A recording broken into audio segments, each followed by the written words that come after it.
Ready to go? Ready, we'll call this meeting to order at 5:35 PM.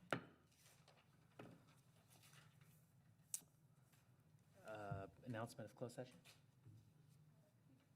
Do roll call real fast Yep. before we could jump in. Councilmember Bergman, Councilmember Nakanishi, Councilmember Craig Hensley, Mayor Pro Tem Hothi, Here. Mayor Yepes. C2. Okay, and now we'll adjourn into closed session regarding item C2A, public employment pursuant to Government Code 54957B, city manager recruitment update. Item C2B, public employment and appointment pursuant to Government Code 54957B, the city attorney recruitment and interim city attorney appointment. And item C2C, conference with legal counsel, anticipated litigation pursuant to Government Code 54956.9D2, one case. Is there any public comment? No public comment for closed session. Council is adjourning to closed session at 5:36.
Madam City Attorney, can you please announce the closed session? Oh, no, sorry about that. Council returning from closed session at 7:01 p.m.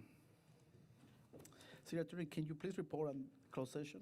Yes, thanks, Mr. Mayor. Council had convened in closed session regarding item C2A, public employment, the city manager recruitment update pursuant to Government Code 54957B, public employment and appointment pursuant to Government Code 54957B, the city attorney recruitment and interim city attorney appointment, and item C2C, conference with legal counsel, one matter on anticipated litigation pursuant to Government Code 54956.9D2, and there is no reportable action at this time.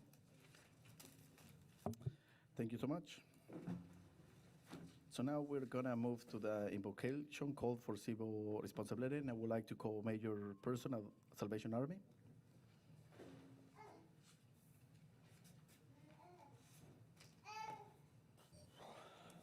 Shall we pray together? Gracious God, source of wisdom and the common good, we pause tonight with gratitude for this city, for our neighbors, and for the honor and responsibility entrusted to our elected officials as they serve our community. As President Lincoln reminded our nation, may we renew our commitment that government of the people, by the people, for the people, shall not perish from the earth. Grant to our elected representatives, to staff, and to every resident listening, clarity to understand what is before us, patience to hear one another fully, courage to pursue what is right, and humility to seek solutions that strengthen the whole community. Build unity among us, not uniformity, but a shared resolve to treat one another with dignity, to work across differences, and to pursue the good of Lodi together. Bless the conversations in this room with respect and calm, and let the decisions be marked with honesty, fairness, and compassion, especially for those who feel unheard, overlooked, or burdened. We ask your protection over those who serve, especially members of our armed forces in harm's way tonight. Surround them with safety, steady their hearts and minds, and bring them home in peace. Comfort their families, sustain them in the waiting, and uphold them with hope. Guide us tonight toward what builds trust, promotes peace, and reflects the best of who we can be together. We ask this in the name of Jesus Christ. Amen. Thank you so much. Now we'll do the flag salute. I pledge allegiance to the flag of the United States of America, and to the republic for which it stands, one nation, under God, indivisible, with liberty and justice for all.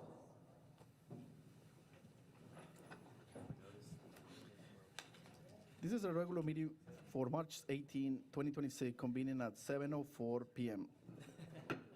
City Clerk, can you please do a roll call? Councilmember Bregman. Here. Councilmember Nakanishi. Here. Councilmember Craig Hensley. Here. Mayor Pro Tem Hothi. Here. Mayor Yopez. Here. Thank you.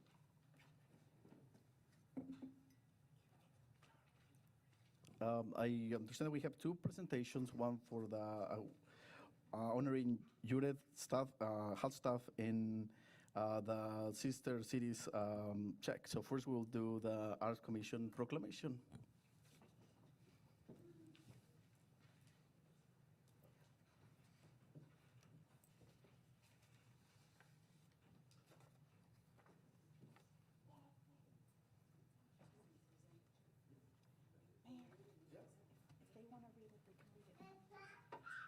So, since I started being the mayor, I wanted all my mayorship to be about the people, not just me talking all the time. So I invite people that know the people that we honor to read them for them because it's more meaningful to the recipients. So that's why I'm here to. This city hall is yours, so it's not about me. It's about you guys. So that's why I understand that we have a longer version than this one, the one that you guys originally have. So here it is. Thank you, thank you. All right, good evening.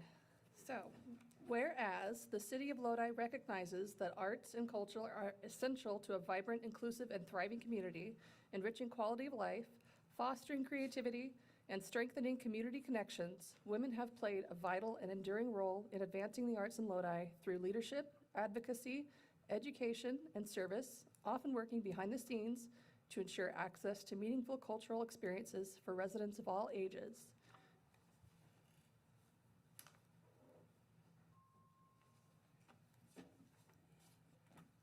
Whereas the Lodi Arts Commission annually honors women in the arts to recognize individuals who have demonstrated sustained commitment to the advancement, accessibility, and preservation of the arts and within the Lodi community. And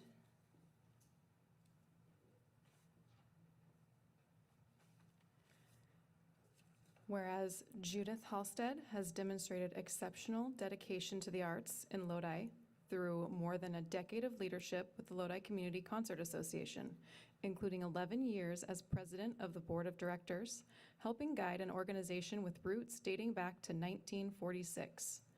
Through her leadership, the Lodi Community Concert Association has continued its mission of providing high-quality, affordable, and diverse musical performances at Hutchins Street Square, enriching Lodi's cultural landscape with offerings spanning classical, Broadway, folk, country, and other musical traditions. And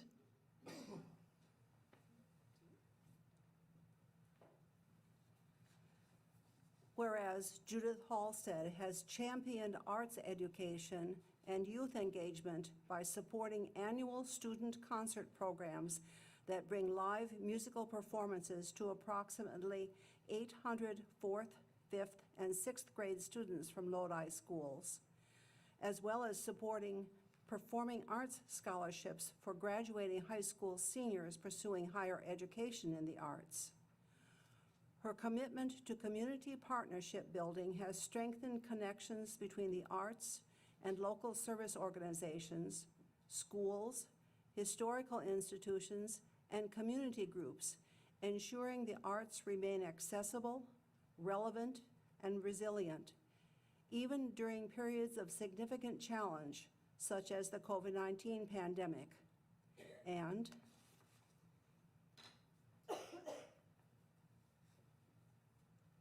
whereas, in addition to her arts leadership, Judith Halstead has devoted 35 years to educating students within the Lodi Unified School District and continues to serve the broader community through historical preservation and civic engagement efforts.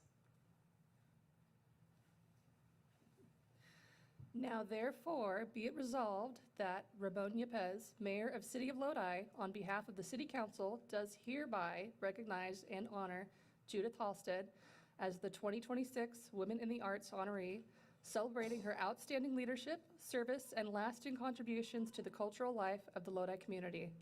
The City of Lodi extends its sincere appreciation to the Lodi Arts Commission for its continued dedication to uplifting women whose work ensures the arts remain a cornerstone of community identity and belonging. Congratulations, Judy. Go on up.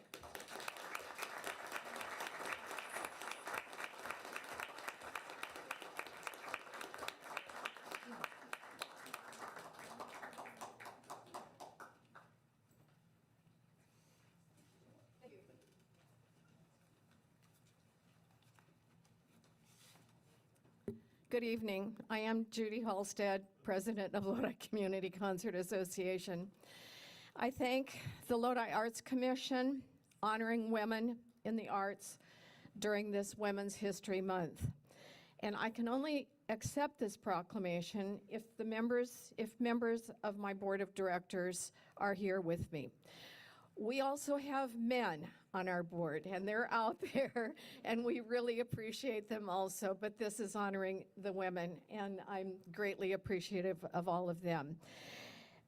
I'm not usually a person into numbers, but I want to just very quickly give you some numbers that I think are somewhat impressive. Community concert associations began across the country in 1927.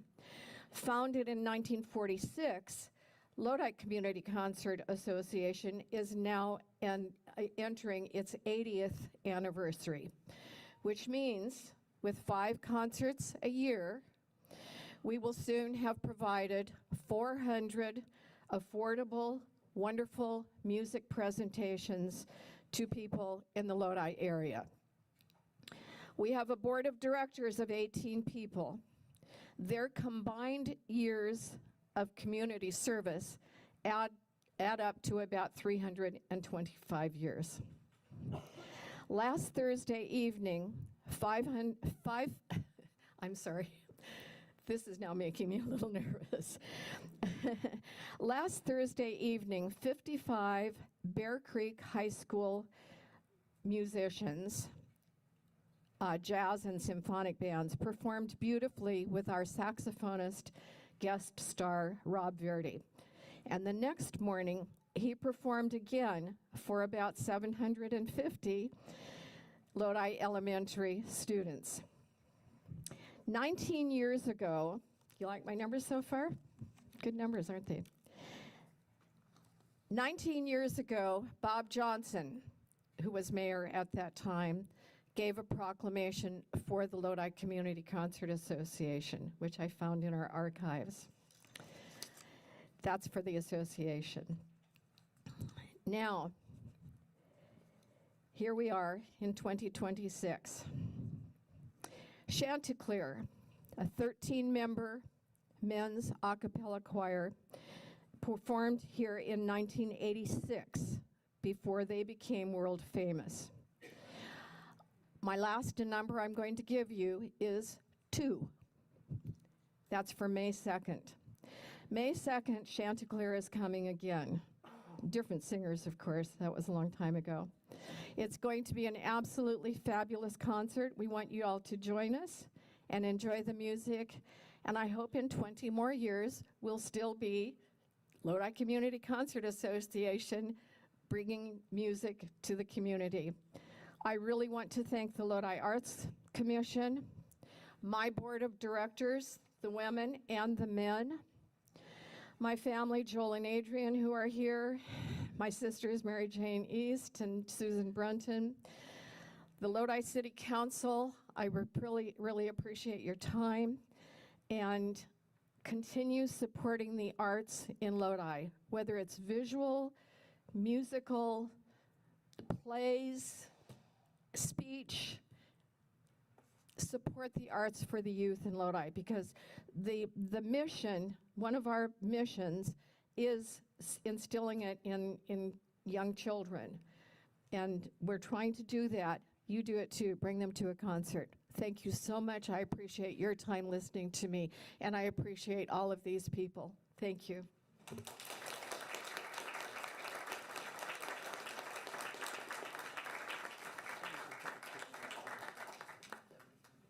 Oh, thank you. We should take a picture. Yes. Yes. Do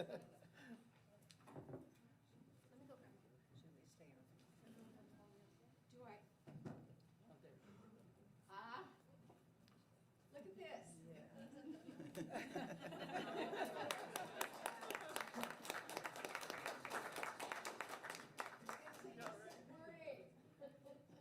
I appreciate all of that. Thank you. Okay. Thank you very much. Oh,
Councilmember Nakanishi, did you want to say a few words about Lodi Sister City?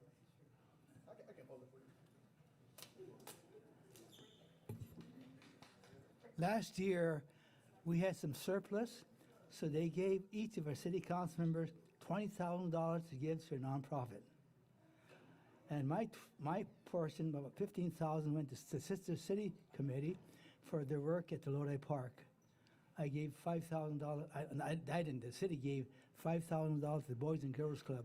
The Boys and Girls Club has been an institution we've supported all throughout the many years. So thank you so much for Sister City. They're here. Yes. Mr. Hinkle, would you and your team like to come up here?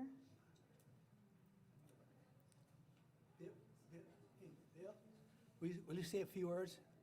Sure. What's it for?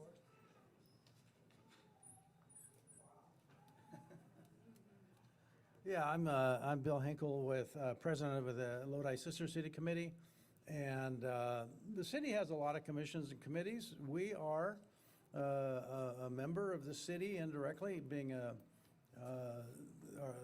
the representative for the city of Lodi with Kofu, Japan, and Lodi, Italy. And we are building a peace park, the Lodi Lake Peace Park, on the north side of the lake. And it's essentially going to be a Japanese garden motif.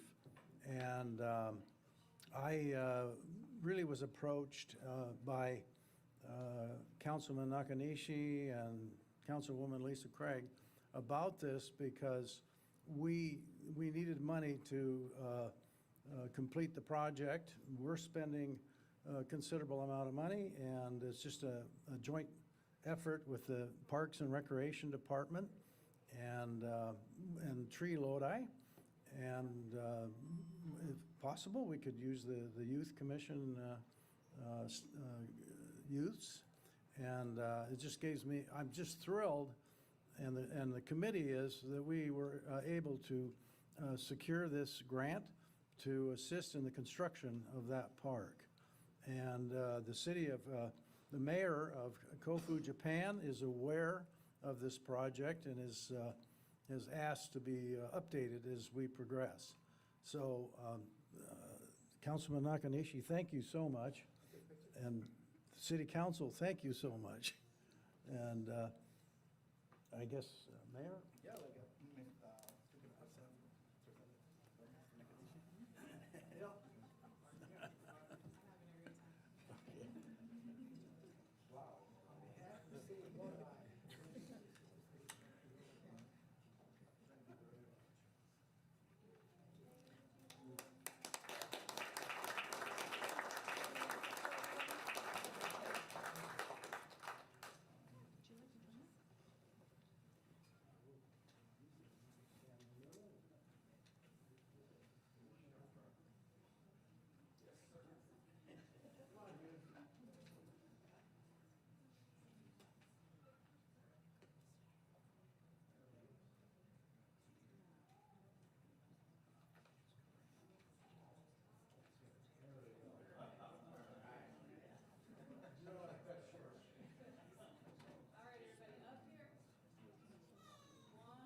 the consent calendar. Yes, Mayor, we have on consent calendar tonight, we have items C1 to C5. There are no changes to the consent calendar, so we submit it for council's review and approval. And I'll just make a note that if Mr. Soto is here, we will be swearing him in after the vote. Oh, okay, all right. Before I'm gonna call two council members, they have questions before we do that. So I'm gonna first start with Councilwoman Craig. Thank you, Mr. Mayor. Just informational on C3 and C4, if I might.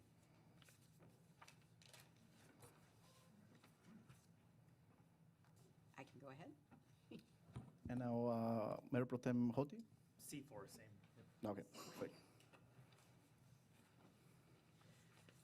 On C3, if I might? Yes, Okay. go ahead. Just ask Mr. Nathan,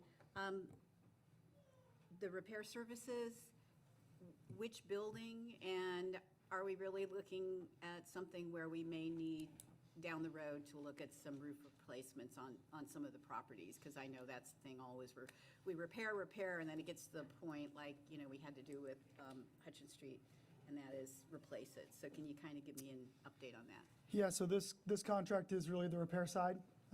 It's on call as needed. It's multi-year, so we never know how much we're going to use each year. We probably average 20,000-ish, but sometimes it's closer to 60. Right. Sometimes less, but it just depends on, which roofs leak during the winter. So we do keep a separate inspection of all our roofs around the city. We do try and build those into our facilities request each year in the budget. Last year, it didn't make it through. So the high priority ones we're also going to request this year, being this building and the police station. Okay. So this was just in general to add, it wasn't any specific building that we were looking for? Correct. We do have some work we know needs to be done at the parking garage. Okay. Above WOW. And then that's waiting on this addendum or this amendment, and then the rest will just be available, through the remainder of the contract. So we might anticipate seeing it in this upcoming budget? Some CIP requests for larger buildings, yeah. All right, thank you. Thank you so much. Mayor Pro Tem Hoti. C4, thanks for getting the lighting back up. I'm curious, I know we've had some previous theft issues there. Would love for someone to speak to proactivity. Yeah, so this contract, they did have some vandalism that was kind of not necessarily related to the project, but we had the same type of contractor available on site at the time. So some vandalism was done to the electrical boxes that our contractor was still on site and available, so we did add that to this contract to repair that and get those in working order. I assume it's copper metal theft, is that vandalism? Yeah, mostly. Yeah. How do we prevent that going forward? Is there a plan in place? I'll defer to Steve, he's with our Parks Department, he can kind of chime in on that a little more.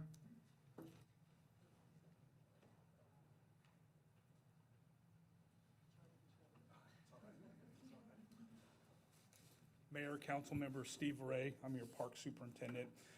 We added some security features onto the switchgear components that we have on site that basically house the breakers and those items. So the cabinets are secure, we're in good shape, and we also made some modifications to the pull box lids using security bolts.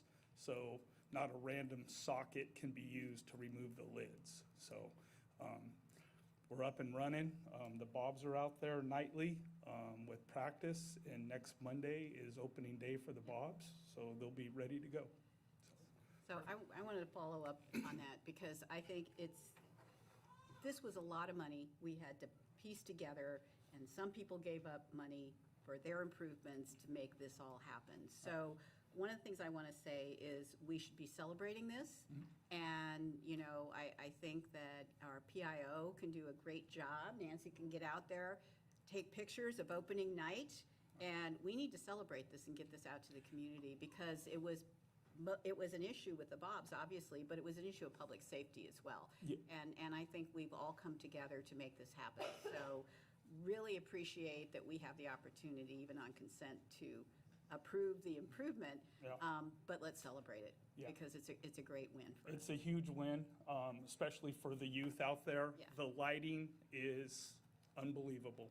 I know, I could see just in the yeah. pictures, So, so it's terrific. Come on out, get a get a hot dog and a soda at the concession stand, And taking a Steve- game. Steve, thanks to you and your team for making this Well, happen. it- So, Public Works and us work well together. great. so We that's what appreciate it is. very much. Thank you.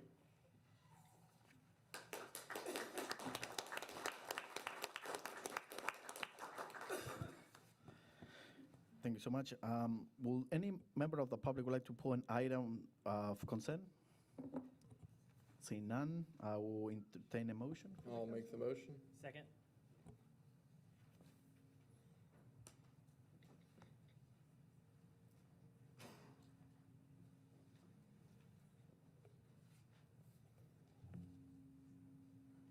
And it passes. Okay, at this time, if Mr. Soto's here, if he can join me up at the front.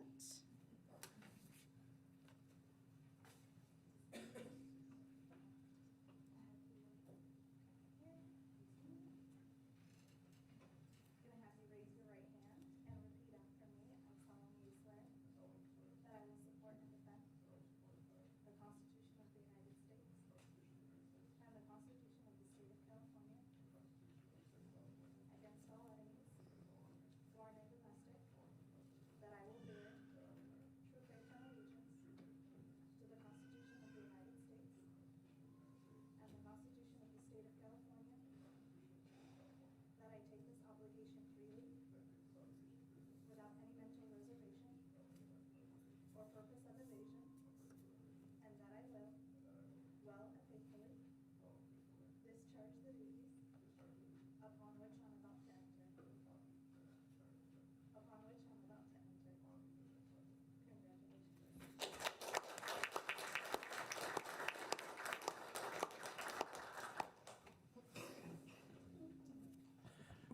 Thank you, Mr. Soto, for wanting to do this. It requires a lot of work, I know, but you love this community, and thank you for doing this. And we hope to see good work. Thank you.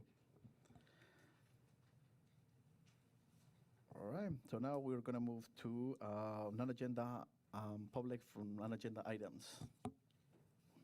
Yes, Mayor, I do have a few comment cards and members of the audience that have already indicated to me that they will provide public comment. So I'll just go through the cards first. I have Armando Valerio.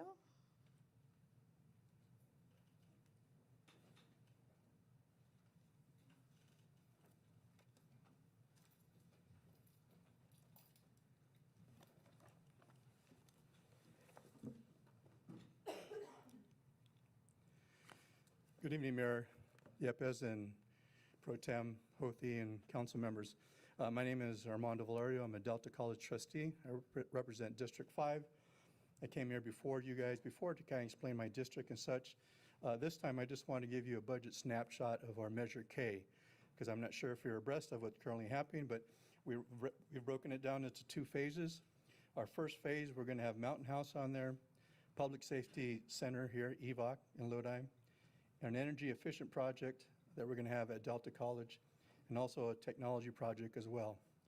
In our phase 2, we're going to do the North County Learning Center and Health Services, Manteca Wet Labs, police building replacement, roof replacements, and data renovations, and that takes us to about $492 million. The total bond was $598 million, so we're holding back about $100 million because we don't know the cost estimates on these. We estimated, but we don't know going forward what it's going to be like. So I'm here to ask Lodi if you would like to meet with our president and executive board to discuss possibilities for here in Lodi. We've been in active dialogue with Reynolds Ranch, but we want to look at other possibilities and with EVOC as well. We appreciate the collaboration with you guys, and I want to say on behalf of the board that we're committed to Lodi. I know in the past there's been some discussions and there's been some strong feelings about what occurred and what didn't occur, but we have the money, we're willing to do North County, and we're willing and committed to do that.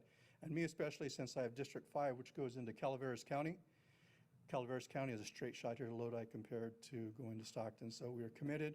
We want to be good community partners. We want to collaborate. We want to make this thing successful to make Lodi shine even more and for us to have representation in North County. Thank you very much.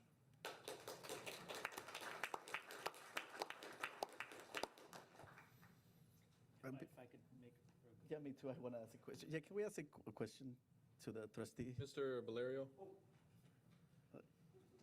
We're Sorry waiting about till that. you sat down. Yeah. I'm in the back row, so I can't really hear very well out there, so. Yes. Well, I was gonna make a request that, I don't know if this would require a joint council board meeting or however would be most efficient to facilitate this, but I would be interested in exploring options for this facility. So I'll defer to the city manager. That's a great idea because we're trying to go to the different constituencies. So Lodi, Mountain House, we went to San Andreas last time. We're going to be going to Manteca or Tracy, excuse me, next month. So yes, we're more than willing and happy to do that. If I may make two suggestions. Number one, we should connect them to Luis. Number two is we do have the 2x2 committee that is meant for Lodi USD. We could expand it to include Delta College. Under that understanding, we could expand that scope and keep the same committee and, again, be able to help Delta College hopefully come into Lodi. So those would be my suggestions. I think they're very good suggestions, and that was my question, how we can continue the dialogue, but I think the joint committee will solve the problem. Yeah. I would suggest perhaps the president and the executive staff prior to kind of flesh out some things so we don't waste time spinning our wheels and going back and forth. So we can have some real agenda items to speak to and move it forward. Thank you so much. Oh, thank you. Appreciate it. The next comment. The next comment card I have is from Olivia Miller.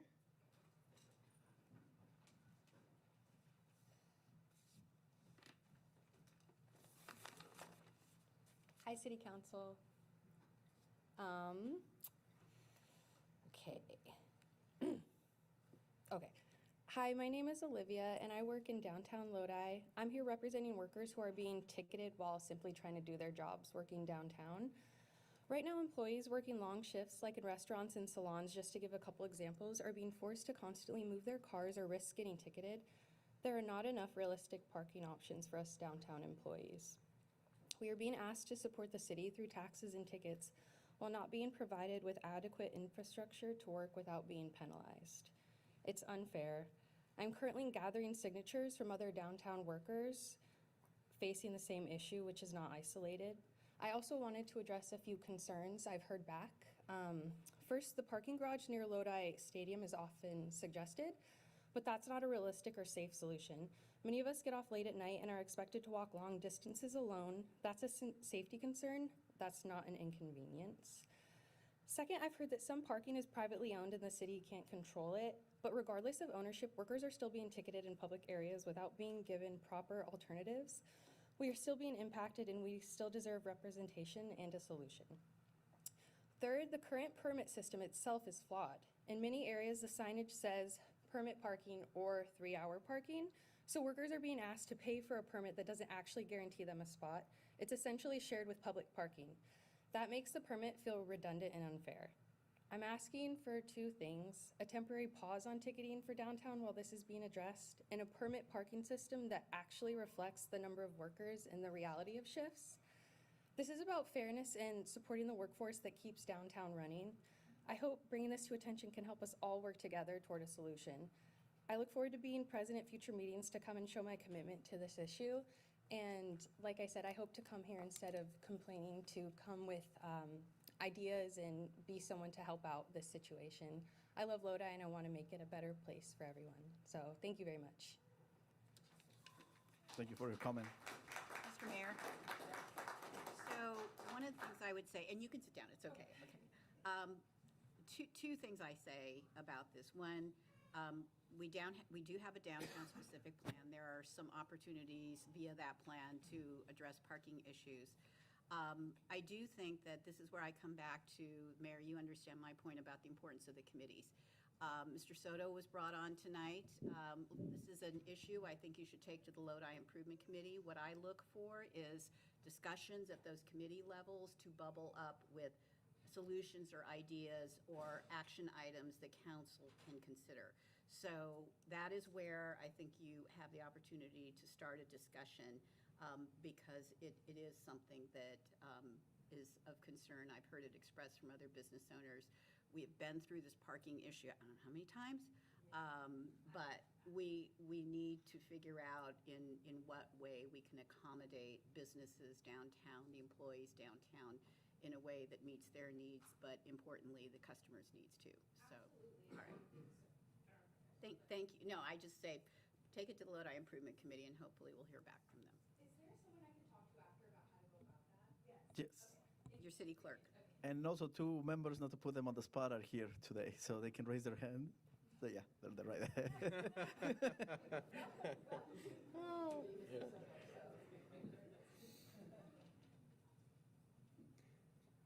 right, so I will move on to the next comment card I have is from Elon Brittingham. My apologies if I mispronounced your name. Hi, Mayor, council members. My name is Ellen Brittingham. Not only am I a resident of Lodi, but I'm excited to take the opportunity tonight to introduce myself as your new local government affairs rep for PG&E. So I look forward to continuing that partnership locally in which happens to be my hometown as well. Looking forward to being a resource to you and your staff. My contact information is with your city clerk. So if you haven't heard from me already, I'm sure you will soon. If you have any questions, I can stay, but I can also. Thank you so much for your comment.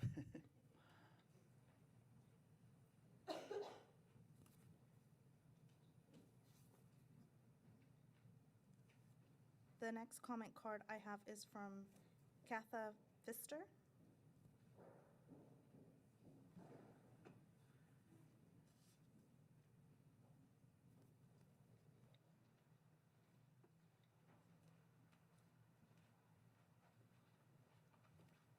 Good evening, City Council. My name is Katha Pfister. I am a resident here in Lodi. I had a dream to open up a mobile coffee trailer here in the city of Lodi. And I've done that, but unfortunately, the city of Lodi only allows so many vendor permits to be able to go out. And I was told by the license department here to come to the council and request that those permits be raised. There's only able to be 34 mobile carts out a year, and I've been on the list for a year and a half and still have not gone out. I've had to pay, for my state certification, my county certification, the health department, a commissary. So a lot of money has come out of my pocket, and I'm still not able to legally sell on the streets of Lodi. I have to go out to Woodbridge to sell or to Lockford to sell. So I'm just asking that the vendor permits be raised or at least looked at. There are several taco trucks out there, but nothing within the coffee or industry or anything like that, except for brick and mortar. So I'm just requesting that that be looked at. And actually, I have a comment for you. Actually, so this was with James, and that was his last day. We had a meeting about this issue because somebody else brought it up there, and we were looking into bringing this to council to have a discussion about how to raise from that 47 to 50 or 51 and creating categories of maybe we have too many taco trucks. Maybe we need different categories so there's more inclusive to everybody. So that will come up in a future meeting. And can you give your contact information to our city clerk so we can let you know when we have the meeting? Sure. And I will later tell you about that conversation. Thank you very much. Thank you so much. Do you have it on?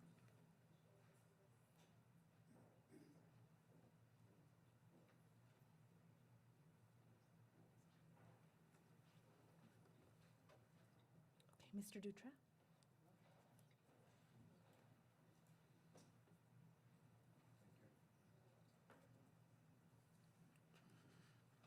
Good evening, Mayor. My name is Steve Dutra. I'm the current president of Tree Lodi, and I want to formally invite you, your fellow council members, your city staff, and the public to the upcoming annual Arbor Day event. This year's event will be held, and I believe you have a flyer, hopefully in front of you, soon. The event this year will be held at Legion Park. The address is 835 South Hutchins. That's at Hutchins and Vine Street. The purpose of this year's event, Lodi Electric asked you all to remove 32 trees at the park due to power outages, safety concerns that Lodi Electric had and the residents of Lodi had. So you granted the removal of those 32 trees. Tree Lodi has been asked to help reforest the park. This will be phase 1 of reforestation of Legion Park. This event will include setup starting at 7 a.m. The public program, and I understand the mayor has promised to be in attendance, and hopefully other council members can join in on that. Public program starts at 9 a.m. We hope to wrap that up about 9 or 10:30, with planting starting at 10:30, and hopefully a hot dog barbecue lunch for everyone to enjoy around 12:30. So please join us if you may. So also, Mayor, if I can just take one more minute since I'm here, I also want to thank you and the residents of Lodi for supporting the Lodi Electric's Shade Tree program. Speaking of numbers, just very quickly, we just completed our 5th cycle for the residents of Lodi, and Tree Lodi is very proud to announce that in those 5 cycles, 5 years, we have visited over 1,000 addresses and given over 3,200 trees away under the Shade Tree program supported by Lodi Electric. So I want to thank Melissa and Tim and their staff for that and your support also. Thank you. Thank you so much, and we're looking forward to be there.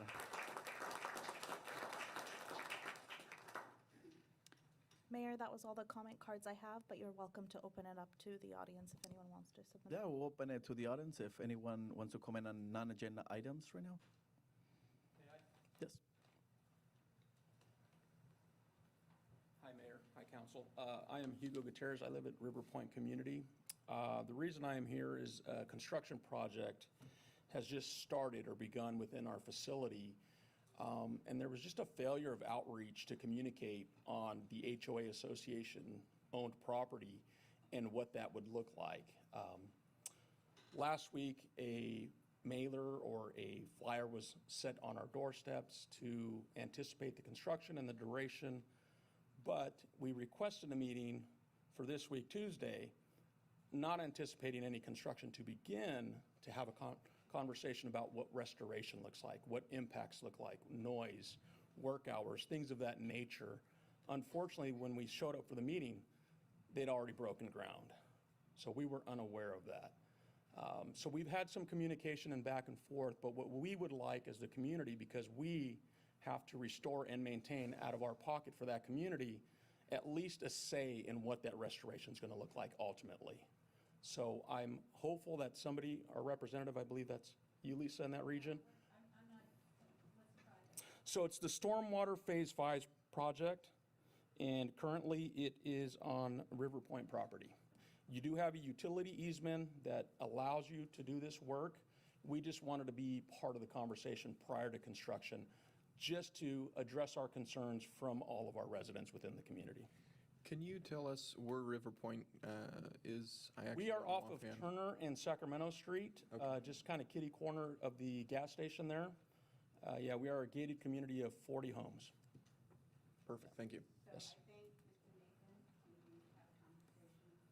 And discuss what the responsibilities would be, back to his point on maintaining it. I think that their desire is to be part of understanding what the restoration work is. So I'd appreciate it if that conversation could happen. Okay. Yep, that's not a problem. Yeah. After this meeting, or should I? Just give me your contact information. Perfect. Or you can shoot me an email too also. I can give you a card. Yeah, that would be great. Thank you very much. Thank you. I have a question. Yes, sir. Mr. Nathan, stormwater drainage, we're preparing on that plot. Why are we doing it? So this is part of the state requirement that all of our stormwater that goes to the river captures trash, anything bigger than a cigarette. And so this is the 5th phase project that we've done for our outfalls that go to the river. Yeah, why are we doing it if we've done it before? We've got about 12 different locations that drain into the river.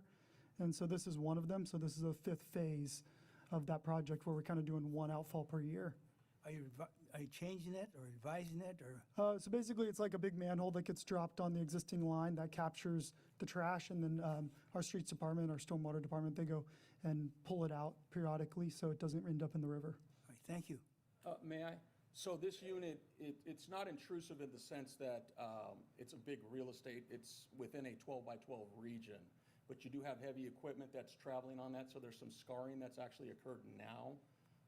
I work in the trades. I've been in the industry for about 30-plus years, so this is where I was a little bit concerned. We've got some photos. We have reached out to the field teams and had these discussions, but one of the major concerns we had is why on our property and why not on Turner Road, right? Why are we, because what it also leads to down the road that's not expressed yet is the city will need access annually to go out and siphon out on our property. We have a regulated gate where there isn't a number that you could punch. There has to be some scheduling and coordination, right? And that could be forgotten. And if it's not, my concern is what does it mean for storage as far as what's falling into that unit? What does it mean for any gases or what have you, right? It just leads to other issues. So we just want to be able to be part of that conversation and understand all of that. So, Mr. Nathan, stormwater changing the stormwater caused some problems, doesn't it? Yeah, I mean, it's a regulatory thing. It's a requirement from the state. We had to put it downstream of all the catch basins that are in that tributary area, and some of those are within the gated community, so that's why it couldn't be located on Turner. That's why I had to be I will say the in between location those. of that is still not capturing all the DIs that are within the community. Oh, as well, all so right. that could be discussed too. Thank you so much. You've Great, answered my thank you. question. Thank you so much. That's all I have. Okay, seeing anyone else. no more public comments, we'll move to council comments. Just Yep. one comment, Mr. Chairman. Looking around. Marian, could you come up for a minute? I want to talk about the Lodi City Employees Association. So, yeah.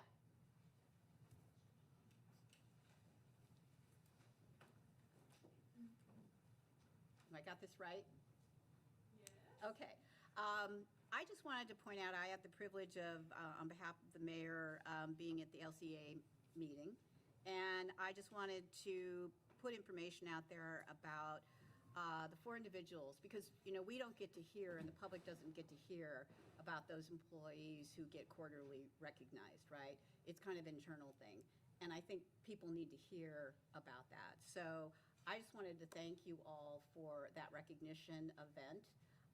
And I'm just going to state who those individuals are for the public so that they understand that the city manager actually quarterly identifies through input from city employees, the employees of the quarter, and then they pick the employee of the year.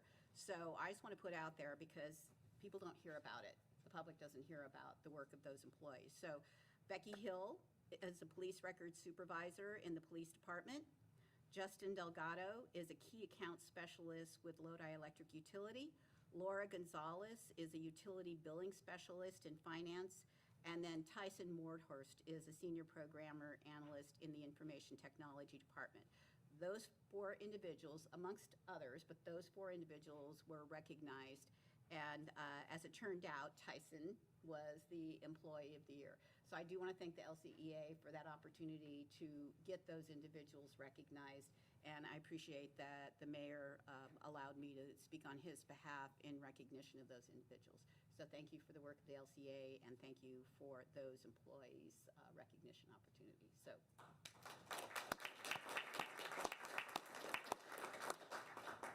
Mayor, if I may also make some comments, and I attended with Councilwoman Craig, and I will also add that our city manager currently and our past interim city manager, James Lindsay, both said some amazing things. These are gentlemen who have been in other cities and have decades and decades of experience. They know their trade.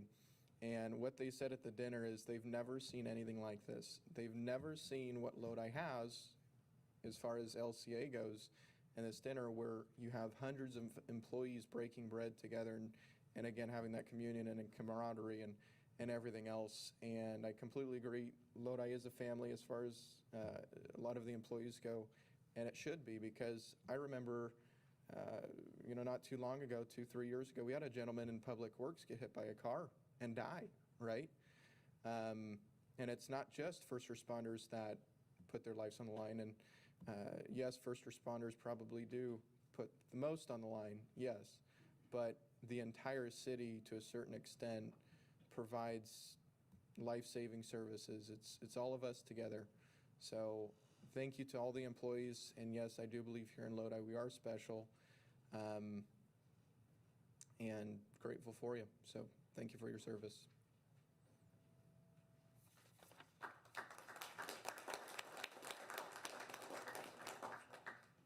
All right, thank you so much.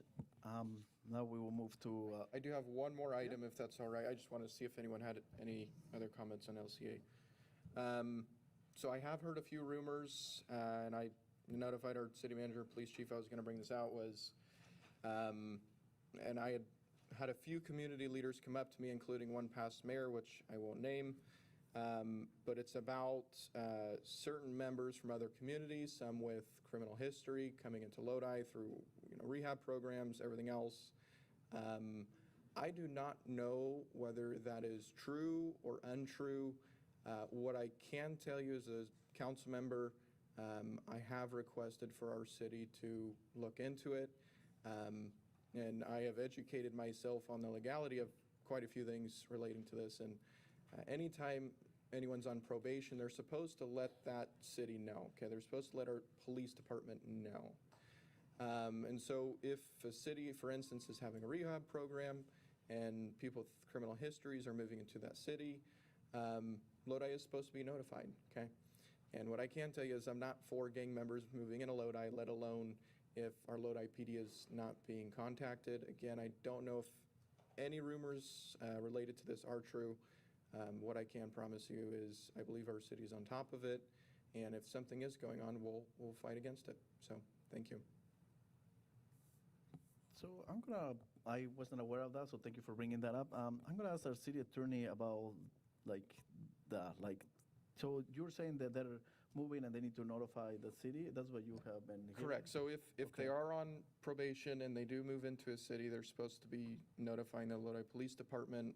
They're supposed to have notified their probation officers if they have a gang affiliation or if there was a 290, a sex offender status, that sort of thing. They're supposed to notify probation of their residents. Probation does communicate with the police department, but it's all directly through probation. Okay, thank you. So we will now move to the public hearings. Mayor, we have 2 public hearings tonight, and I will start us off with F1, public hearing to consider a motion to approve the 2025 Housing Element Annual Progress Report and to direct staff to transmit the report to the California Department of Housing and Community Development and the Governor's Office of Planning and Research, and I will turn it over to Deputy Director of Community Development, Cynthia March, for this presentation. Yes, good evening, Mayor and Council. I have a PowerPoint. Let's give it a moment to pull up. There it goes. So this item before you is an annual report that is required by state law. We are in the 2nd year of our annual progress report for the 6th cycle housing element. As a reminder, Council adopted the housing element approximately 2 years ago, and it was certified by the state of California. These are updated about every 8 years, so we've been doing housing elements for about 50 years at this point. They're becoming more and more stringent, these reporting requirements, but as I mentioned, it's required by state law. So this is our annual report, which is required to be presented to City Council before being submitted to the state by April 1st of each year. So the Housing Element Annual Progress Report looks at program implementation, which were included in the adopted housing element. They want to know updates on our general progress on those housing element programs. But again, this is an 8-year housing element, so generally some of those programs will happen a little bit quicker than others. So it's just kind of where we're at, have we started it, what's our progress? The report also looks at the prior year for 2025 on our regional housing needs allocation process. and then also our efforts to remove housing constraints. As I mentioned, 2025 is the second year of the annual report for the sixth cycle housing element, and it must be presented to City Council. So the RHNA, which is the Regional Housing Needs Allocation, or RHNA for short, is assigned to the city through the housing element, if you recall, and the state provides numbers to each local COG, or Council of Governments. We are part of San Joaquin Council of Governments, and our assigned RHNA was 3,909 units for the 8 years, 2023 through 2031 approximately. So the RHNA doesn't require the city to construct any units, any housing units. All it merely does is require the city to lay the groundwork and zoning and have the zoning capacity for those number of units to satisfy the RHNA. All of the RHNAs in the state are pretty high. There's no possible way we will ever develop this number of units, but thus anyhow we are required to report on our progress towards them each year. Those categories that we report on include income levels, which are assigned by HCD, or the Department of Housing and Community Development at the state of California each year. As a base, we look at four people would be considered in the moderate income base is what we use, 4 persons. So a moderate income person would need to make less than $125,000 approximately for a family of 4 to be considered moderate income. Anything over that would be considered above moderate income. And again, on the very low income end would be for a family of 4, base salary of approximately $52,000. So they would need to make less than $52,000. So oftentimes when you hear about affordable housing projects, I think a lot of times affordable is really a misnomer, because a family of 4 in the moderate affordable level would be less than $125,000 income per year. So what is our status for 2025? On the left, you can see that the city processed substantially less planning entitlements for housing units in 2025.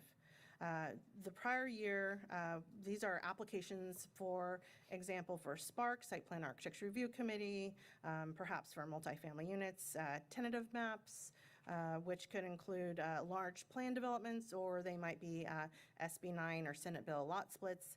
So in 2025, we only approved 2 Senate Bill 9 lot splits, and one was for a single family home and the other was for a duplex. A substantial decrease, clearly, from 371 units in 2024. So entitlements are more of a prediction of what's coming down the pipeline. And then on the right side, you can see building permits that were issued. So these are not building permits that were applied for. These were actually issued, so they might have been applied for in the prior year, but the report only requires us to substantiate units that were, building permits that were issued for units.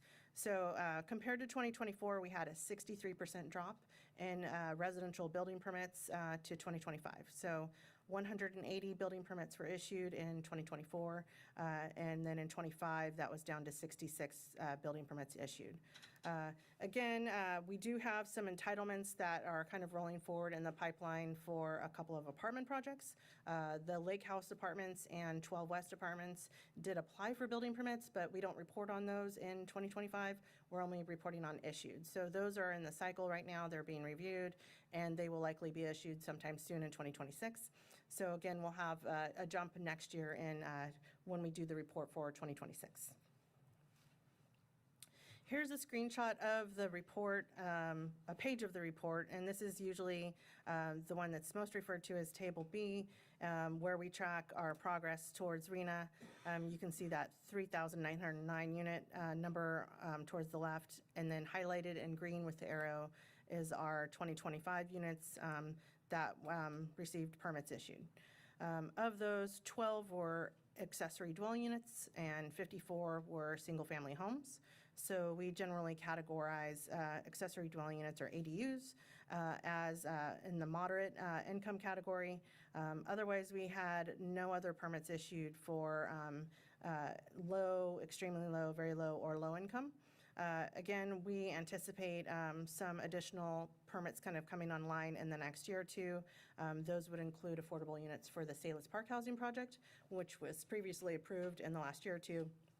I believe they are preparing to apply for their tax credits in the next week or two here. So you'll see these actually increase next year. Here you can see just some of the highlights of those programs I mentioned. There are several dozen programs that are included in the housing element.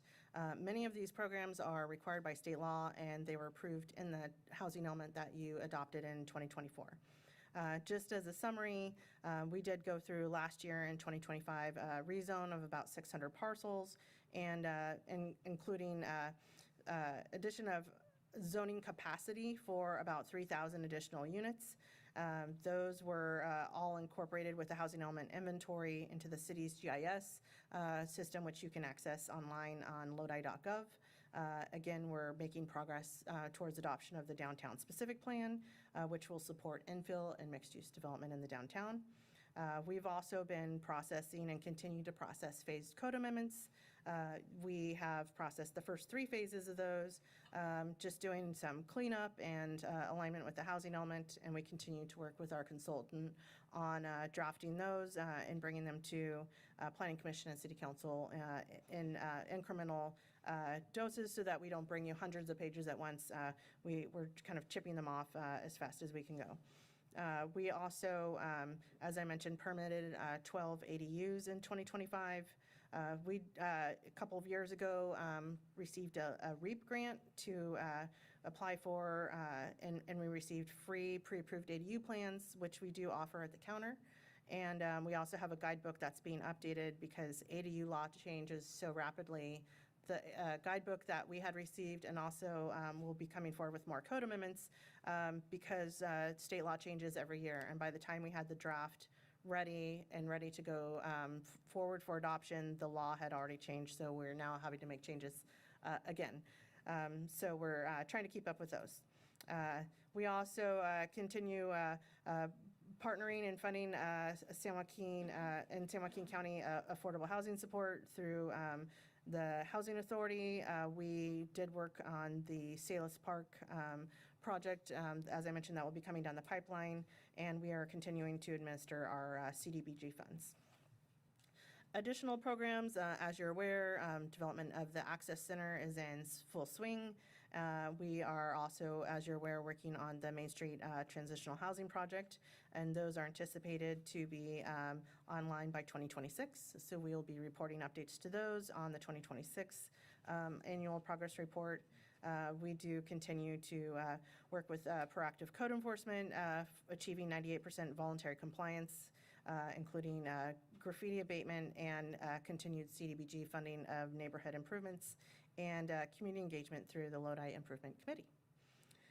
We, again, are, as I mentioned, working on the downtown specific plan. There's a program related to transit-oriented development and encouraging infill development. So you'll see some code amendments related to those, also tied to the downtown specific plan. Then we adopted an environmental justice element along with the housing element in 2024-25. And there's analysis to impediments of fair housing choice, which was prepared by our Neighborhood Services Division, again, which Jennifer Ryan, which administers our CDBG funds. And then continued programs for energy conservation and, as you know, Lodi Electric issues utility rebates, and we also enforce Title 24 energy standards through building permit administration. So that concludes my report. I'm available if you have any questions. I do have, if you need to zoom in on the report, there's one page that every year gets really tiny. So you can zoom in on the PDF, but if you have a hard copy of it, I have the Excel spreadsheet available if you want me to zoom in on it. It gets kind of convoluted on the spreadsheet, which we don't really have control over how it appears. But thank you very much. Thank you so much. I'm going to move to council comments. Just a follow-on question. I'm looking at this. So first off, you said in the slide, if we can go back to the slide maybe. Thank you. Because I've got 371 units. Did I see that number on an earlier? I missed that. Oh, there. Those were entitlements from last year. Substantial decrease from 371 units, which was in 2024. Yeah. So were those completed or were those permitted? Those were entitlements applied for, so that would be Okay, so site it was plan. just entitled for Spark, that. yeah. All right. So now what we're looking at on that one sheet was 12 moderate, non-deed restricted, and 54 above moderate for the current year. So those are completed? They're constructed, or are those permitted? Permit issued, so. Permit issued Yeah, for those we units. report mainly, almost all of the charts autofill with permit issued. We also report to the state certificates of occupancy that have been completed. Okay, because that was the other number I was kind of looking for, because the permits are good for 2 years for completion, or how many years for new construction? For new construction, I'm not sure off the top of my head when they expire. I'm just wondering yeah. if they're under construction, we anticipate them being completed. They've been entitled, the permit's been issued? Yes, generally, yes. Okay, all right. So that's kind of where we are. I can see where we're always going to be far off arena numbers, but I think it's interesting that we really are looking at that substantial a decrease from 2024. So just a perception. The projects are basically west side of town, I assume? There are two, these have been generally new construction in the Gateway's west side newer development. There have been a handful, as you see in the construction around Reynolds Ranch, that Kay Hovnanian has been working on. And then those that are in the pipeline that I'm aware of are the two large multifamily projects, 12 West and Lake House, which you're aware of. Those have been kind of both gone through the entitlement process over the last few years. And those will be coming online, or permits will be issued for those in 2026. They won't be online, but they'll be in the system. Also, I did skipped over the Sunset Housing Project. Because it was not technically heard by Spark until 2026, it did not make it to this annual report. It'll be on next year's annual report for 2026. Okay, thank you. Thank you so much. Any more comments? Is the Costa property considered in the pipeline there? They would have to have applied for entitlements or an annexation application. They have yet to submit anything formally. Do we know what the reason is for that? They have been just asked a couple of questions and are performing due diligence, is my understanding, but they have not submitted any applications. We've asked them a couple of questions. They've been asking us questions, we've answered them, and they have not replied or gotten back to us. Any more comments? So I have two comments. One is, can we see a chart like of the last 20 years of the permits entitlements to see how it has fluctuated throughout the years?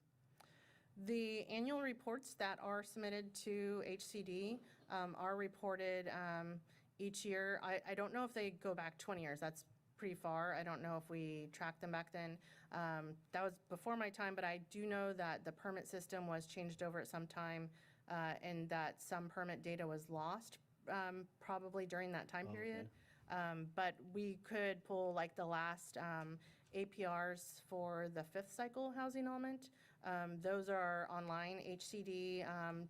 HCD.gov publishes all of those for every jurisdiction in California. So anyone can go to HCD's website, search for the city of Lodi, and any annual report that's been submitted to HCD is publicly available right on their website. Okay, but can you send it to me by email or go and find the data and send it to me?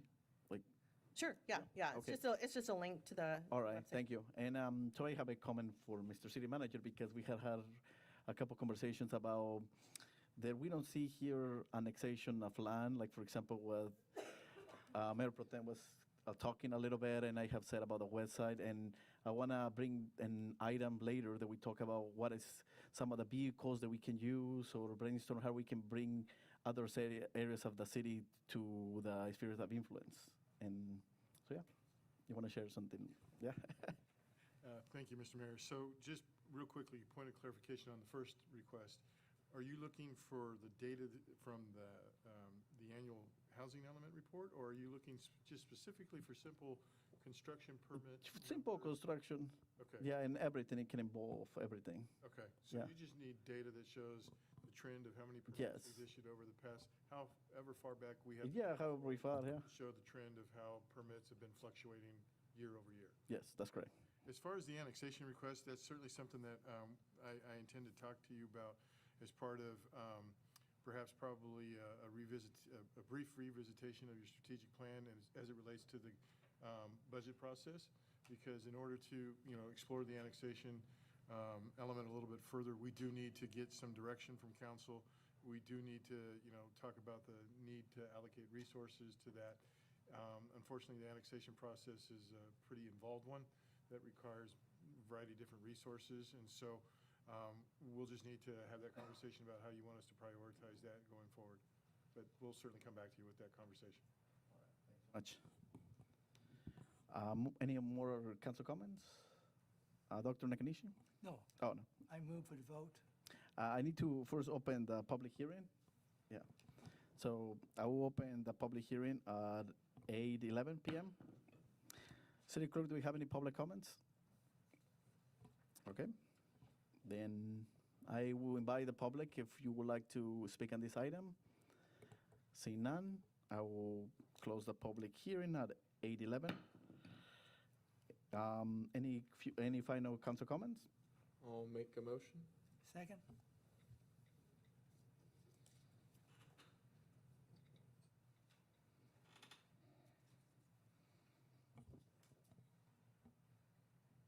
All right, then it passes.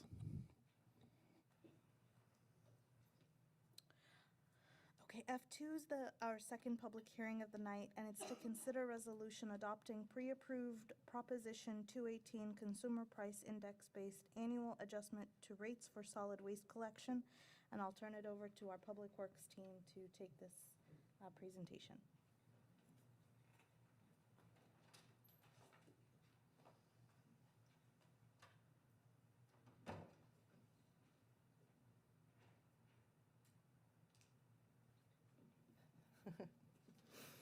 All right, thank you. Good evening, Mayor, council members. Like Olivia just mentioned, we are here tonight to conduct a public hearing to consider setting pre-approved annual adjustment to rates for solid waste collection.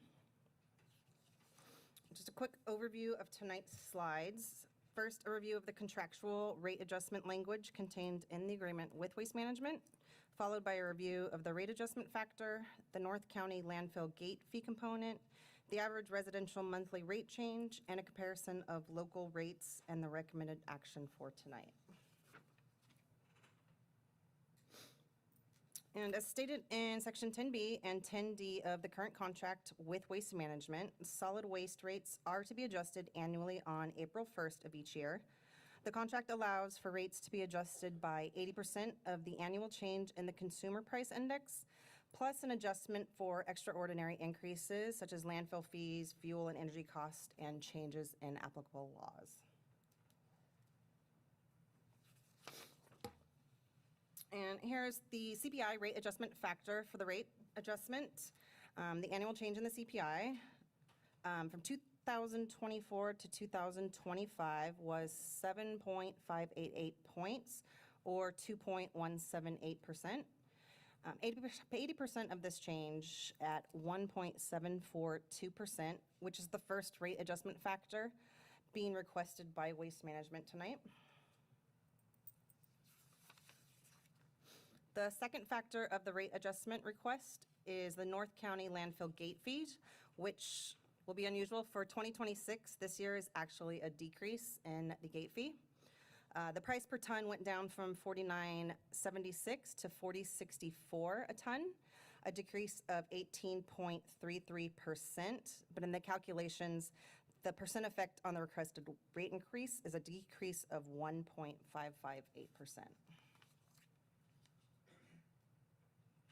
So the total requested rate increase being requested is 0.184%, which would be 80% of the CPI less the decrease in gate fees. And you'll see here on the screen the three top examples of our most common cart rates. The most common residential size, of course, is a 35-gallon cart serviced once a week. And that is increasing to $39.44, an increase of 8 cents per month.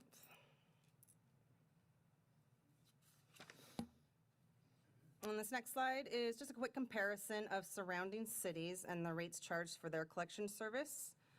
which for Lodi, the lowest volume cart is comparable to those of the surrounding cities. And again, it's hard to do a apples to apples comparison on cities. Not everybody offers the same base cart rate. As you'll see, Manteca and Tracy do not even offer a comparable 35-gallon size cart, as we note in this slide, but we are comparable when comparing the 35-gallon.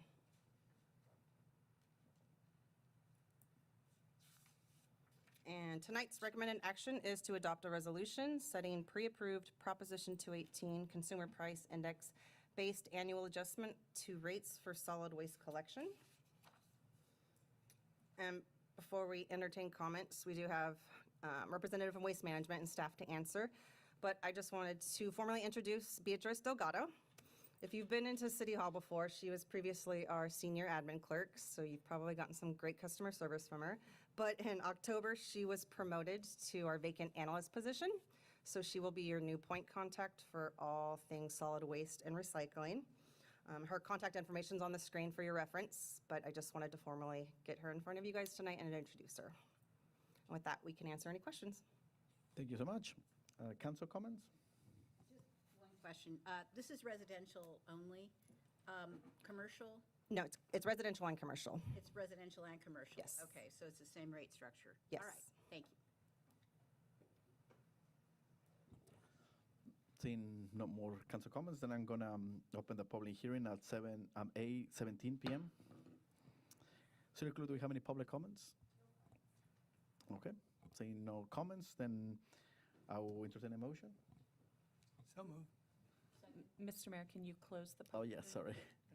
So I will close the public hearing at 8:17 p.m. Now that no motion. So moved. Has to be done.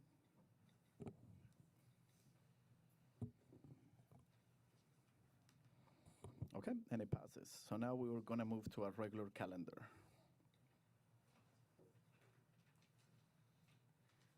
The first three items on our regular calendar are from Human Resources. So I will read off G1, which is to adopt a resolution approving the memorandum of understanding between the City of Lodi and the Lodi Professional Firefighters for the period of January 1, 2026 through December 31, 2028. And I will turn it over to Christina. Good evening, Mayor and Council. Item G1 is the Lodi Professional Firefighters MOU for the period of January 1, 2026 through December 31, 2028. City of Lodi and LPF bargaining team have been working together over the last 5 months to come to an agreement on the terms and conditions of the new MOU. In addition to meeting with the bargaining unit, the city representatives have been meeting with City Council since November, where the terms have been previously discussed. A few highlights to the new MOU include a 3-year term, January 1, 2026 through December 31, 2028. A one-time 3% off salary schedule payment of base salary for all LPF classifications to be paid as soon as administratively possible. 3% cost of living increase effective January 4th, 2027. A 3% cost of living increase effective January 4th, 2028. Effective December 22nd, 2025, the city shall pay up to 90% of the medical premium by enrollment category for the lowest cost HMO plan available in the zip code 95240. This is effective pay period in which January 1, 2026 falls. A reduction of the CalPERS, A reduction of the CalPERS employee cost sharing contribution by 3% effective July 6, 2026. Increase the bilingual incentive to $200 per month. Increase longevity pay effective December 22nd, 2025 to be paid on a per pay period basis at the following rates: 10 years at 2.5% and 20 years of service at 5%. And then some MOU cleanup and incorporating side letters into the MOU. So staff recommends that council approve the MOU between the city and the LPF. And I am available to answer any questions. Thank you so much. Any council comments? Seeing none, we'll open it to public comments. No cards? Okay, so I will entertain a motion. So moved. Second?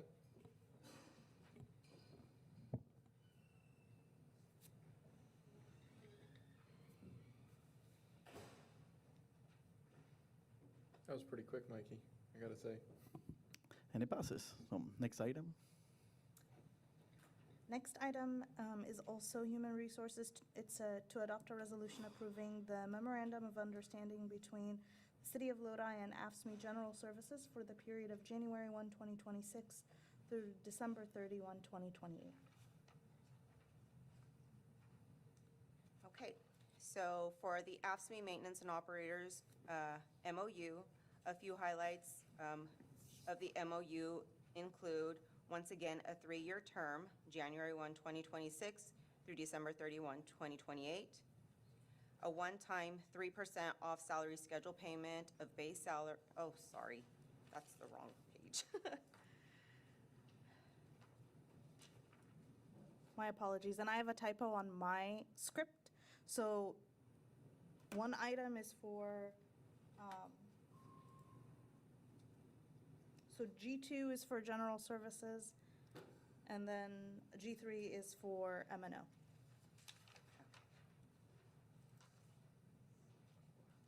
One moment, please. G2 is for general services.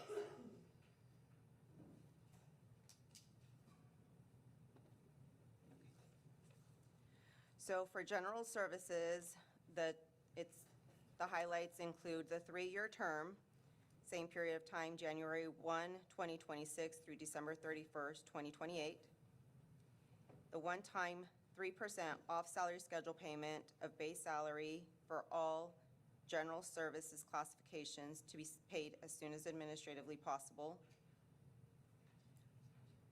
And effective January 5th, 2026, the city shall implement the January 1, 2026 compensation study, providing equity increases for classifications deemed below market over 2 years. Classifications determined to be over market pursuant to the January 1, 2026 compensation study shall be Y-rated and will not receive an equity increase. A 3% cost of living increase effective January 4th, 2027 and January 3rd, 2028 will be provided, or Y-rated employees will receive a combination of a cost of living increase and off-salary schedule payment not to exceed 3%. Effective December 22nd, 2025, the city shall pay up to 90% of the medical premium by enrollment category for the lowest cost HMO plan available in the zip code 95240. Increase bilingual incentive to $200 per month and notary public incentive to $80 per month, both to be effective the first pay period following council approval. Employees in the classifications of permit technician, senior permit technician, community improvement officer 1-2, senior community improvement officer are eligible for the following incentives. Residential building inspector certificate, $40 per month. Commercial building inspector certificate, $60 per month. Commercial plans examiner, $60 per month. Residential plans examiner, $40 per month. Employees in the classification of building inspector 1-2 are eligible for the following incentives. Commercial building inspector incentive, $60 per month. Residential plans examiner certificate, $40 per month. Commercial plans examiner certificate, $60 per month. Employees in the classification of senior building inspector are eligible for the following incentives. Commercial plans examiner certificate, $60 per month. The MOU also includes adding longevity pay effective December 21, 2026, to be paid on a per-pay period basis at the following rates. 10 years of service will provide a 2.5% increase. 20 years of service provide a 5% increase. Also included is an increase to the annual maximum dental benefit from $1,250 to $1,500 for each family member enrolled in the dental plan per calendar year. Orthodontia benefits increase up to a lifetime cap of $1,500 per person covered under the plan, and this will be done as soon as administratively possible. We'll also eliminate the CalPERS cost-sharing contribution effective July 6, 2026, and do some general MOU cleanup. And those are all of the highlights for this. Thank you so much. Any council comments? I like a comment, yeah. If you're listening to this, you're saying, how come we're voting this so quickly? We spent hours on this. It's not the first time we're hearing this. In closed session, we discussed this, what we're bringing up in front of you. Thank you. That's all. Thank you so much for the comment. Public comments, City No Clerk? cards. Okay, I will. Well, actually, yes, I have a card, but it's not for this item, it's for the next item. Okay, perfect. I will entertain a motion. So moved. Second.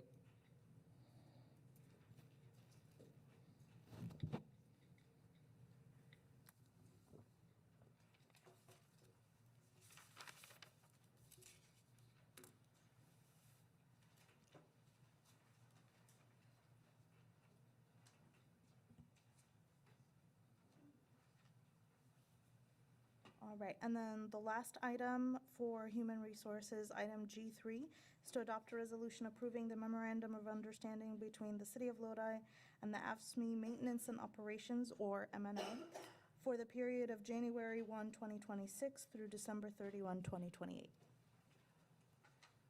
Highlights to the MNO MOU include, once again, a 3-year term, a one-time 3% off salary schedule payment of base salary for all MNO classifications to be paid as soon as administratively possible.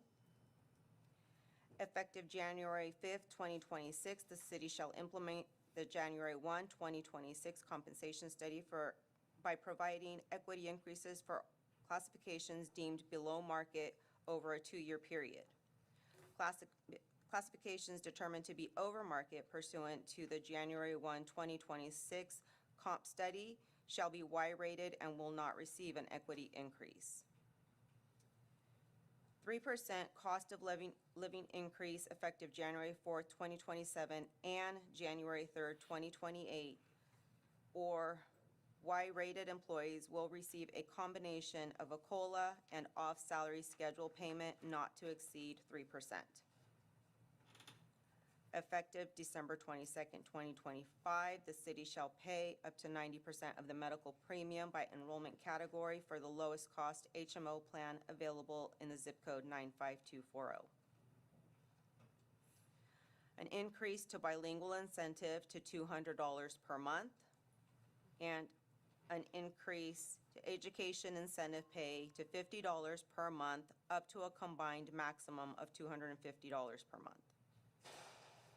An increase in the annual maximum dental benefit from $1,250 to $1,500 for each family member enrolled in the dental plan per calendar year. Orthodontia benefits will increase up to a lifetime cap of $1,500 per person covered under the plan.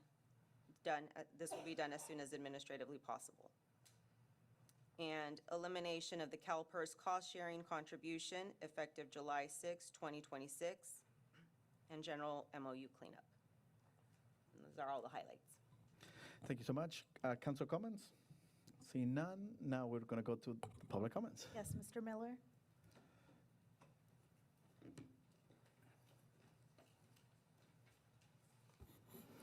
Hello, Mayor Yepez, City Council.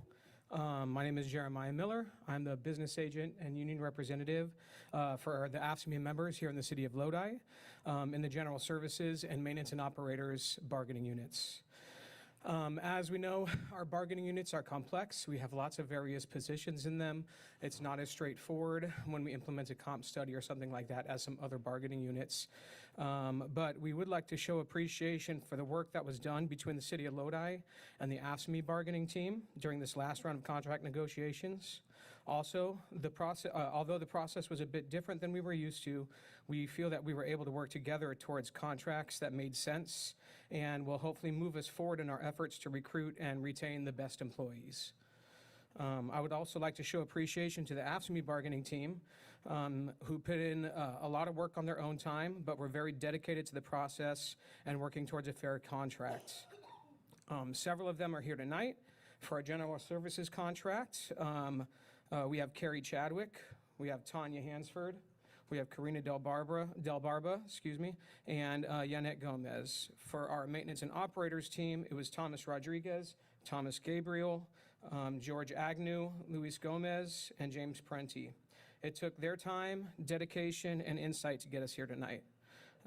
City Council, we AFSCME Local 146 look forward to continuing to meet and build relationships with all of you.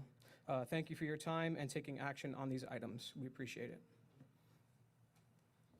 Thank you so much for that comment. I will entertain a motion. I'll make the motion.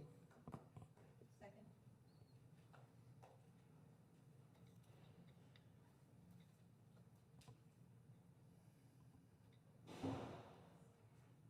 All right, and it passes. Next item.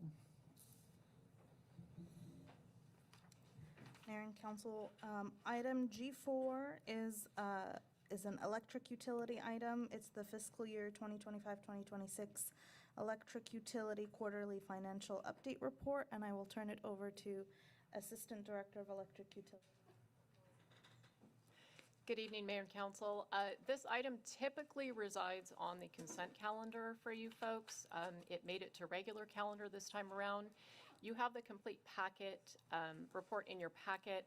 I'm going to touch on some high points, and then if we want to go through any individual slides, I'm happy to answer any questions you might have. I also want to add, these quarterly reports, our budget manager is now providing quarterly financial update reports on all city funds. Some of this is a bit repetitive from what you've seen before, but the electric utility has some unique reporting requirements as it pertains to reporting out to council for risk oversight committee activities. So in addition to the financial piece of this, we'll talk a little bit about what the ROC has been up to and provide you a few highlights just on the utility overall. So with that, thank you, Olivia. We'll look at our summary slide here. With a budget of about $100 million, both our revenue and expenses are tracking where they should be at about 55% halfway through the year. So remember, this report is covering the period of July through December 2025. Cash reserves are at about $43.5 million. That represents about 147% of the council-approved reserve target. Want to remind council, our reserves are at a level that some folks would ask, why so high? Why are you not at 100%? So we do not bond finance most of our capital efforts. Those are on a pay-as-you-go basis. So those reserves are used to fund capital maintenance and ongoing projects. In addition, this time of year, about halfway through the year, tends to be where our reserve levels are showing at the highest. It's where we receive the most amount of revenue throughout the year. So when we look at that 147% of target, what we're projecting toward the end of the year is closer to about 125% of target. And also, we'll talk about this in a little bit. As you know, the 230 kV project is progressing along. We're hoping to have the green light on that project here in the next few months. That project will come with a price tag of about $70 million. So looking ahead at the next 5 years, we are projecting a CPI level rate increase of about 3% in 2030 to continue to meet those reserve targets. I have skipped through a few slides. So again, our latest rate adjustment, if you recall, was back in fiscal year 24-25 at about 2%. In terms of energy sales, we are on track at about 52% of sales, 56% of revenue. The takeaway here, we always like to remind council that Lodi Electric remains more than competitive.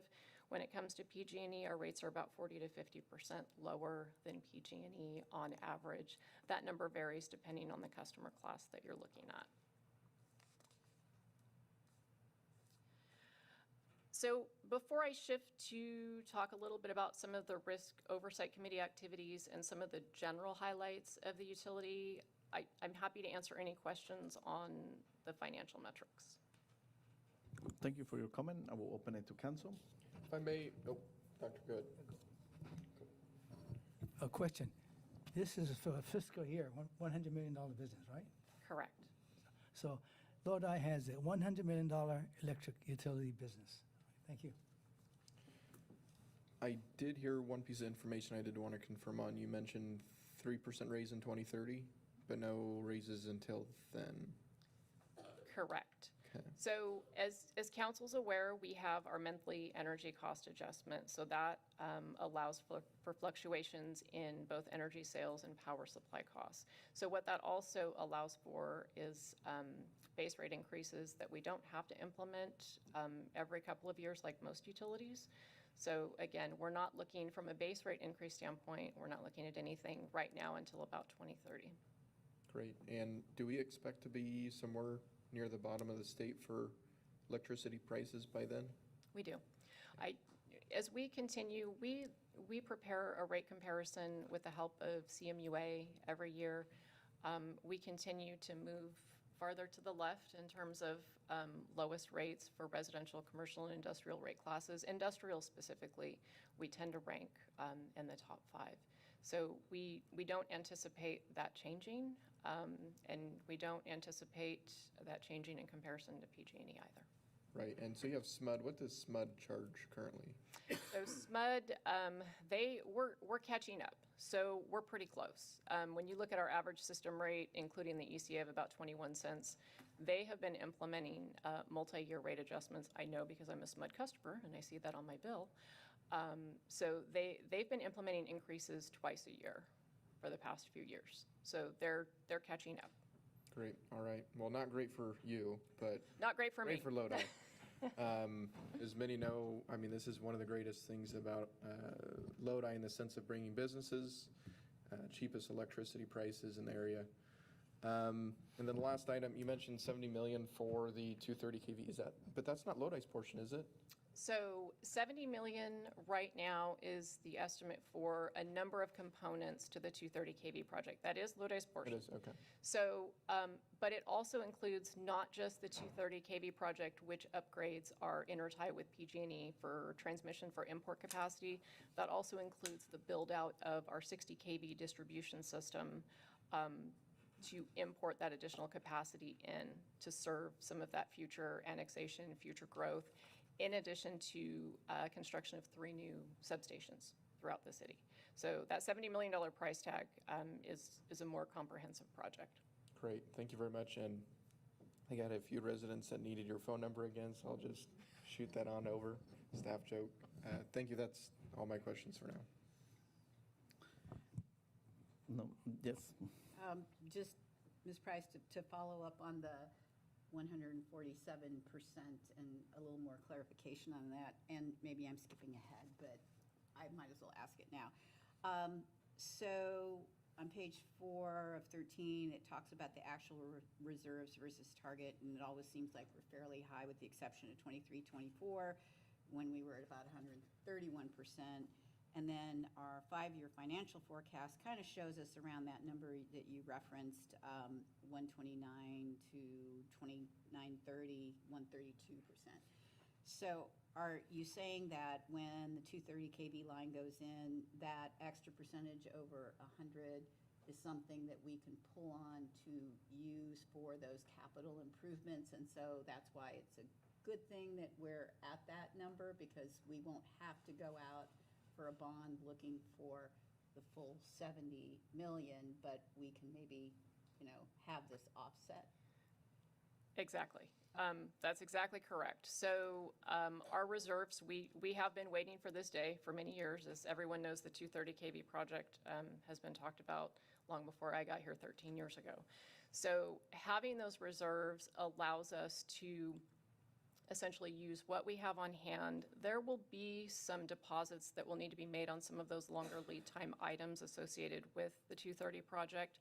So we will be able to use some of those reserves for those preliminary costs because, of course, as everyone knows, from a personal borrowing standpoint, it's cheaper to use what you have in the bank than to go out and finance in the market.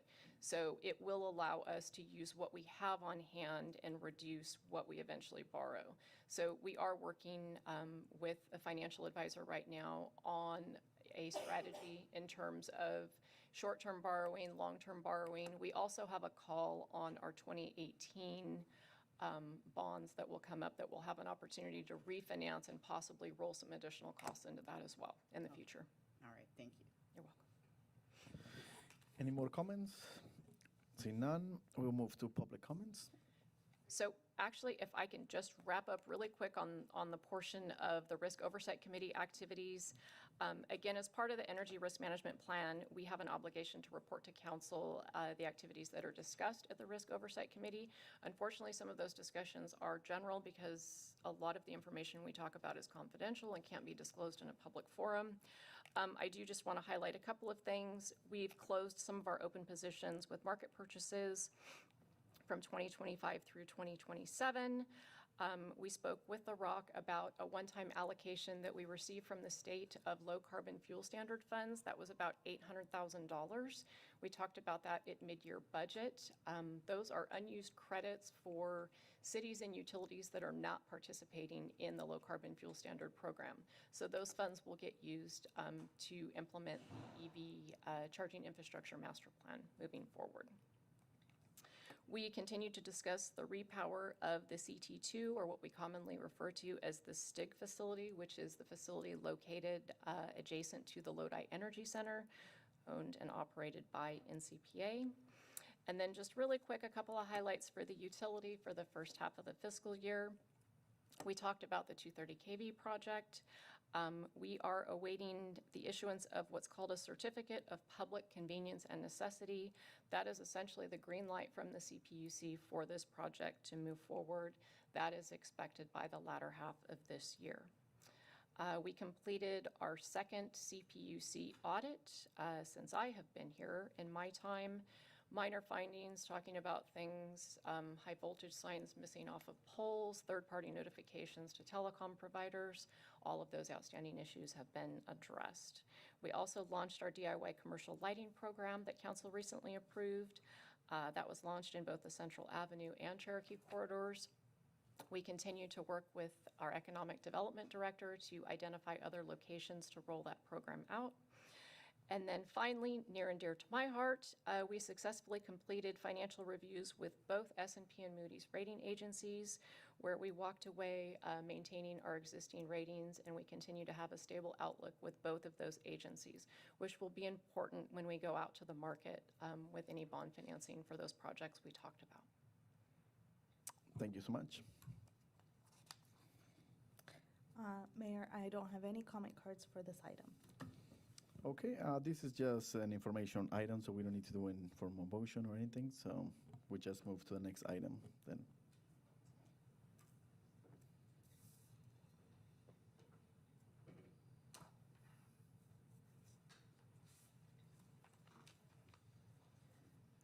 So then item G5 is to provide direction to staff on the improvement deferral agreement at 1230 South Central Avenue, which is Lodi Academy, and I will turn it over to Interim Public Works Director Sean Nathan for this presentation.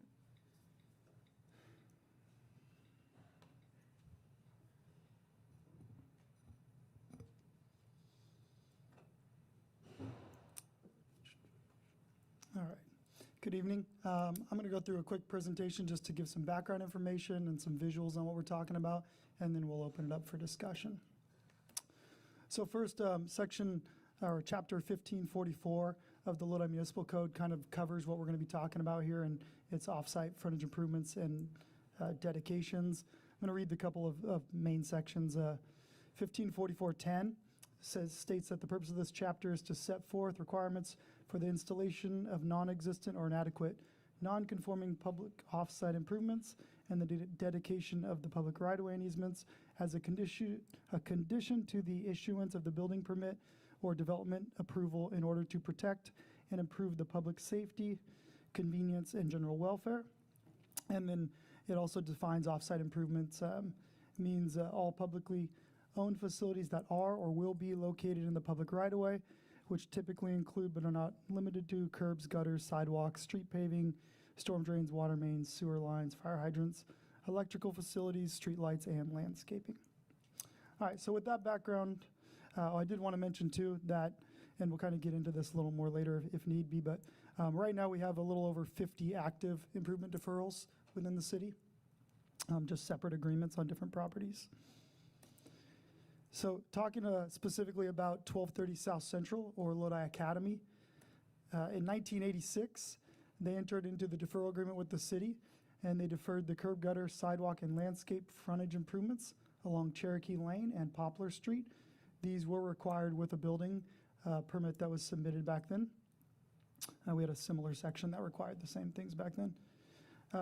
In that deferral agreement, it put a deadline on those improvements of December 31st, 2000, or whenever the adjacent property developed, whichever came first. Fast forward to 1996, they entered into amendment number 1.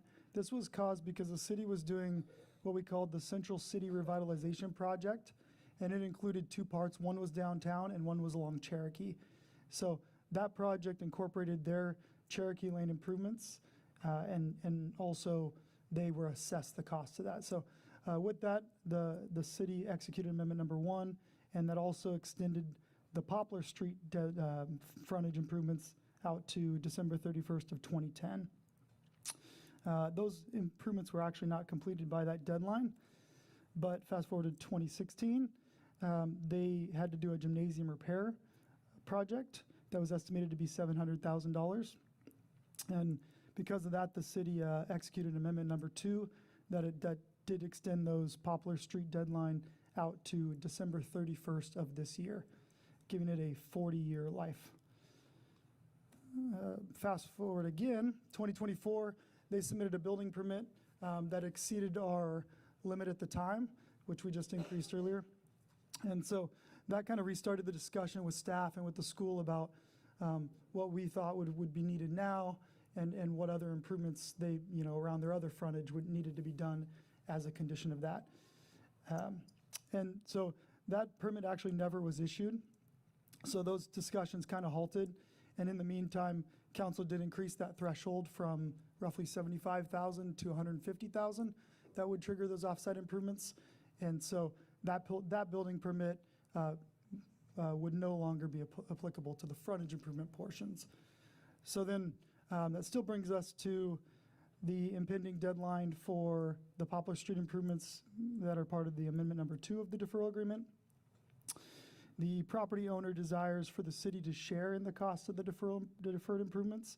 This was memorialized in a letter to Mayor Pez on February 10th, and they had estimated the cost of the curb, gutter, and sidewalk to be $355,000, and then the sidewalk only portion to be between $45,000 and $62,500. And they had gotten 3 quotes for the sidewalk portion after the fact and provided that information to us. Just to get a visual of what we're talking about, you'll see on the aerial to the right, that red and yellow in the upper right, that's the frontage we're talking about. And kind of in the street view, you could see that the sidewalk would be detached behind the trees, wouldn't require any of those to be removed. And then the curb and gutter would be that yellow. Currently, there's no sidewalk, and there is the curb is a asphalt curb. That's in relatively good shape. It probably doesn't drain great, but also doesn't create huge puddles. So staff's recommendation is to uphold the Lodi Municipal Code requirement that the property owner is responsible for the installation of their frontage improvements. If desired, allow additional time to complete all or a portion of those remaining frontage improvements. Specifically, staff recommends to require the sidewalk to be completed per the current agreement, which is the end of this year, and allow the curb and gutter requirement to be extended further with an additional amendment. So with that background, open it up for questions, discussions. Right, thank you so much for the presentation. I'm going to invite the chairman of the board for the Lodi Academy, and actually have proposals that are not the staff recommendations, right? So we're here for that, but I will let him talk first.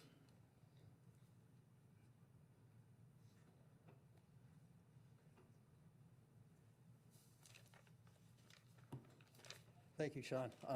I'm Fred Bunch, and I've been on the board of Lodi Academy for 40 years plus, and I chaired it for 7 years, including last year.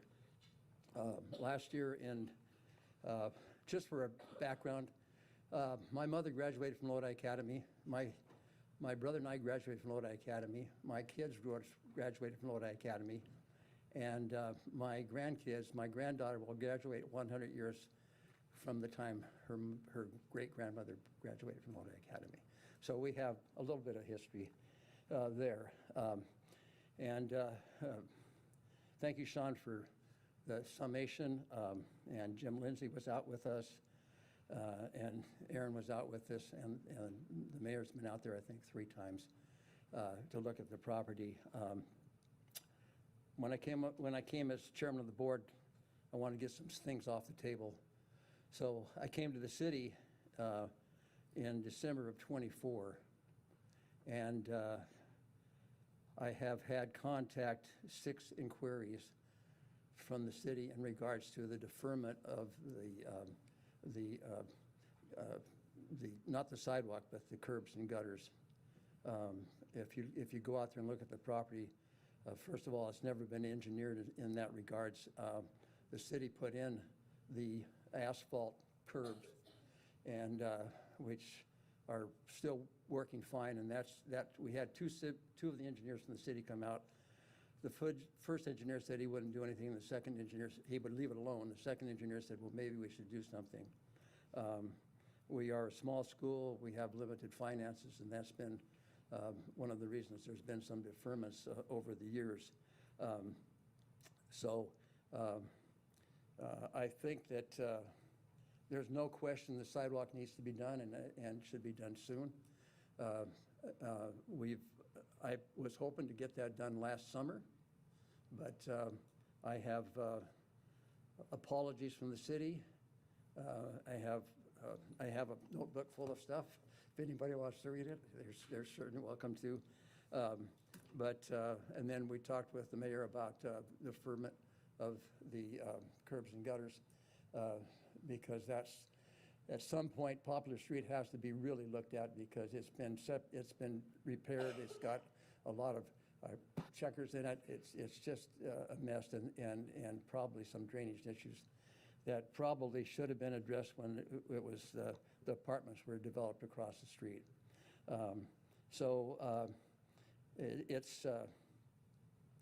It's something that I'm not here to oppose.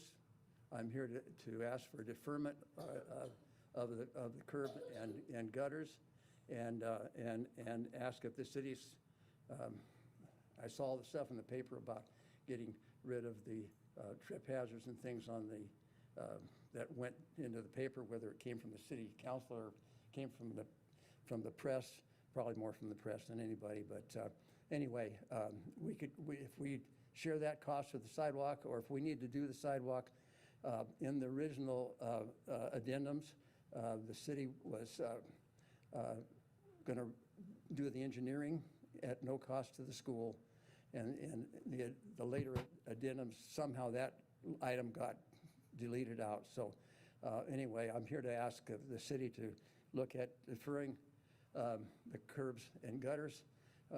We have trees there, and if you look at Poplar Street, it veers in. It's not as wide on the east side as it is on where the school is. So there's a lot of moving parts there that I think need some real study at some point. The other issue you should be aware of is we are looking at possible putting in some commercial property or some leased aspects of the east part of the property, which has been vacant, other than we have a track out there that's not used very often and a few other things. And if that were to occur, and obviously there's a lot of moving parts there, if that were to occur, that would kick in the improvements that we're talking about as far as the curb and gutter. So I'm asking that the city council discuss this and give us some direction and give us some paperwork so we know where to go. And since we've been delayed for over a year, that maybe we should defer.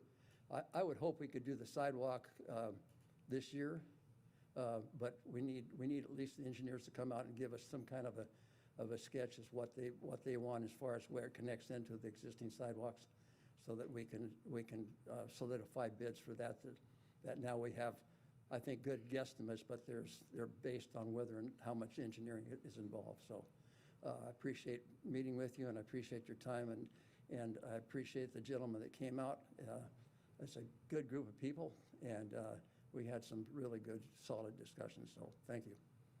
Can you wait there for a bit? Because first I want to thank you for all the commitment that you put to the school. It's an asset, and like we said, we expanded the city to the school. The school was there before we were here in the city, so it's just a matter of being good neighbors. And would you be okay with that you guys pay for the sidewalk, and we take from your books the improvements to the gutters forever until? Are you okay with that kind of solution? I speaking for myself, yes, and I think that would be wonderful, and I'm sure that we can make that happen with our board. We deal with the board, which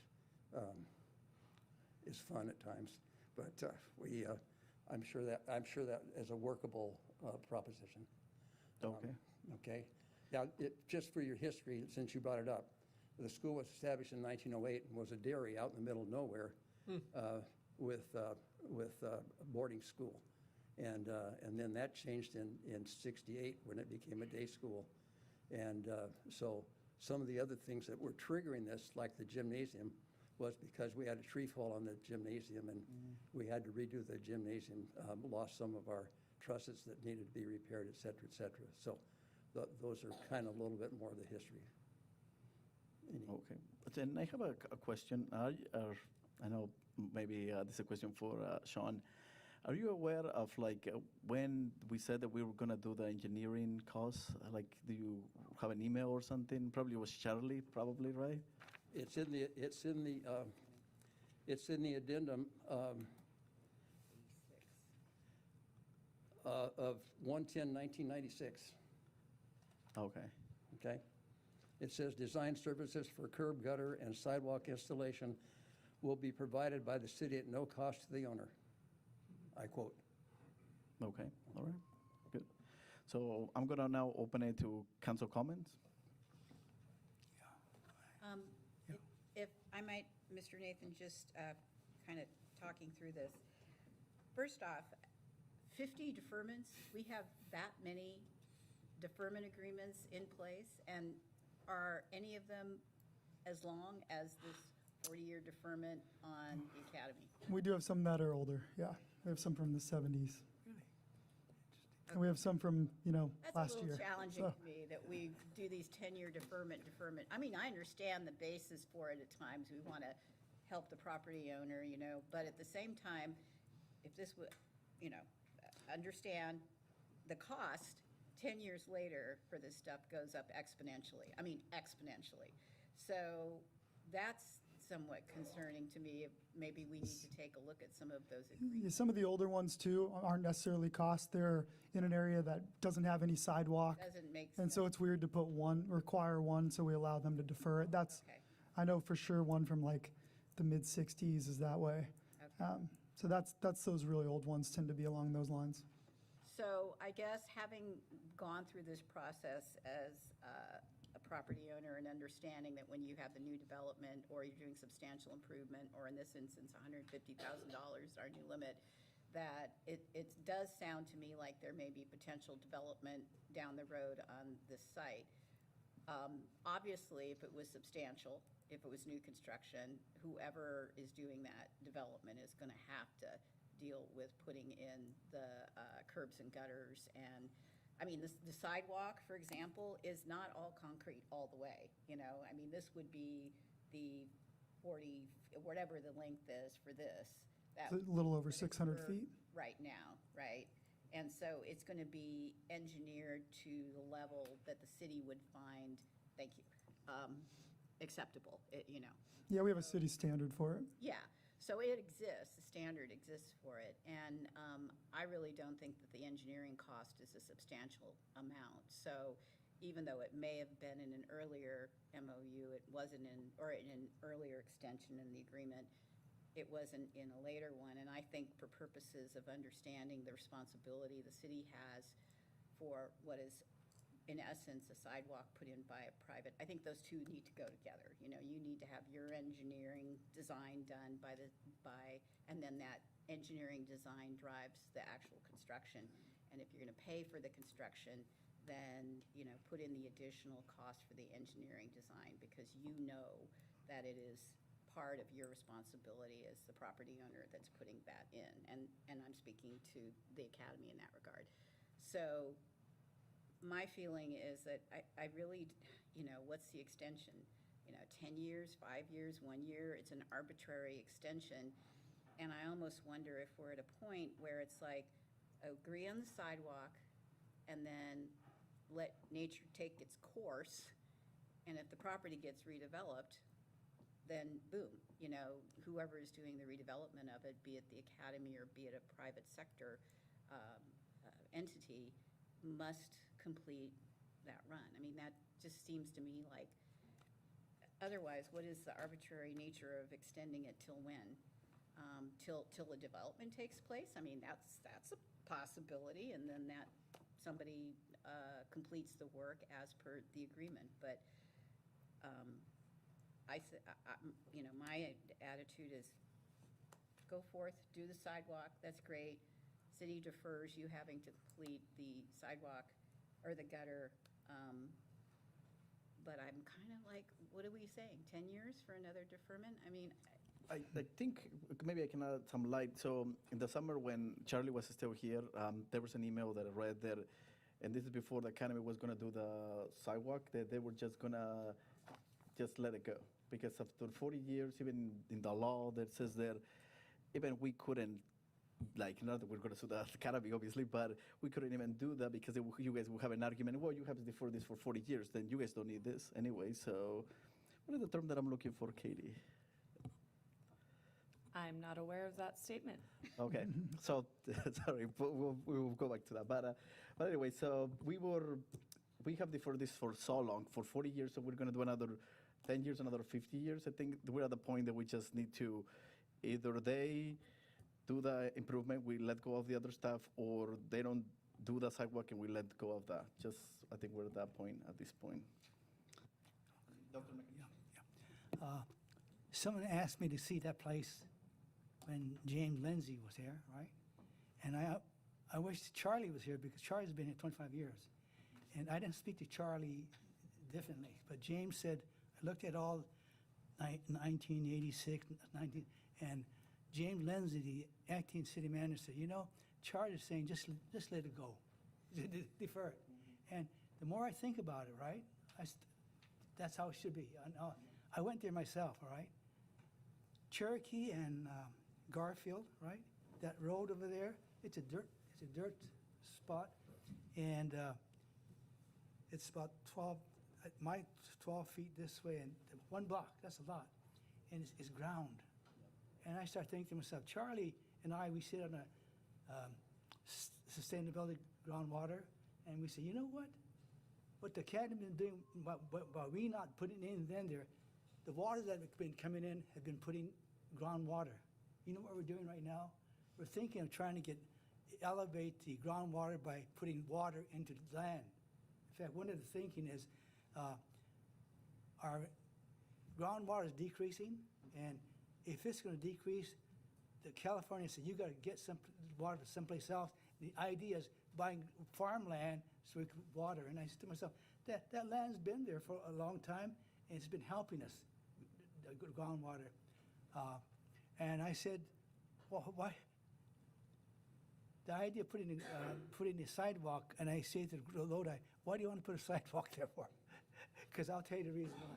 There's a fence, 20 olive trees, right? It's a dirt road. You put a road there, it's a conduit to people could go around there. And I said to myself, you know what? That's a good place for homeless.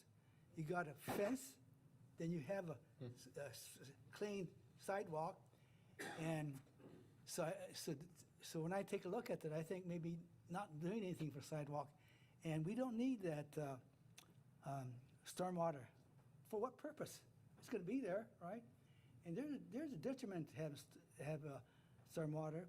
And I'm giving this information to the person who's going to be in District 1. Last year, Charlie and I and the water department had complaints of new homes. You know what was happening?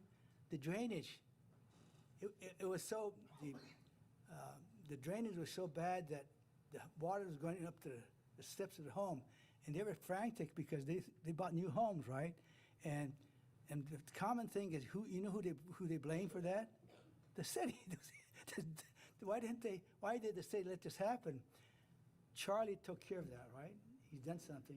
It's going to have, but the thing, what I'm saying is, if you don't have to have drainage at all, don't do it. All these reasons tells me that we should do nothing at all. When the time comes to develop it, at that time, the developer could put that material in, so we don't really need it. It's not helping us at all. It's going to deter, from the water standpoint, we could have bare ground is better than cement. And we don't have to do it right now. It's not necessary. I can see why they deferred it. It was not needed. It didn't help the city or the property owners. So I support what you two say. I think we can ask later when we finish council comments as the academy, what they would like. Again, now they heard all that discussion. If I may, yes, thank you for your point. I would love to hear the Academy's point of view when it comes to if they actually want the sidewalk. I would assume they do, but Dr. Nakanishi brings up a few good points. On another note, I am Dutch, I'm Portuguese on my mother's side. My grandfather milked cows on the old Dutch Pride Dairy, which is now Lincoln Center. I don't know how I didn't know you used to have you had a dairy there, so. I wasn't there. Yeah. But on any case, I was also at Century Christian School when it was open in elementary, and so I went to a Christian school when I was young, private school. And I always try to be fair in all that I do, whether it's for Christian school, public school, everything else. And under these very special circumstances of this school, I do believe that I would consider this, I think somebody said it before, where the city grew to you, okay? You guys have been here for over 100 years, and I do believe that allows you quite a bit of leeway when it comes to the city and improvements, especially on this street. So do I think that I'm amicable to the city paying for the sidewalk? I absolutely am. And I don't think that the gutter situation is a major issue with the city foregoing on that. I do think, again, because there was some past agreement, it would be nice if you did pitch in, yes, as a school. But I also think that the city can help with that engineering as well, especially if it was in a past agreement. So I think what's been said here, I completely agree with, and would love to hear your feedback if you think that sidewalk is indeed preferred. Thank you for your time. Any more council comments? So now we will go back to Fred. So now that you heard the discussion, what will be your preferred outcome? My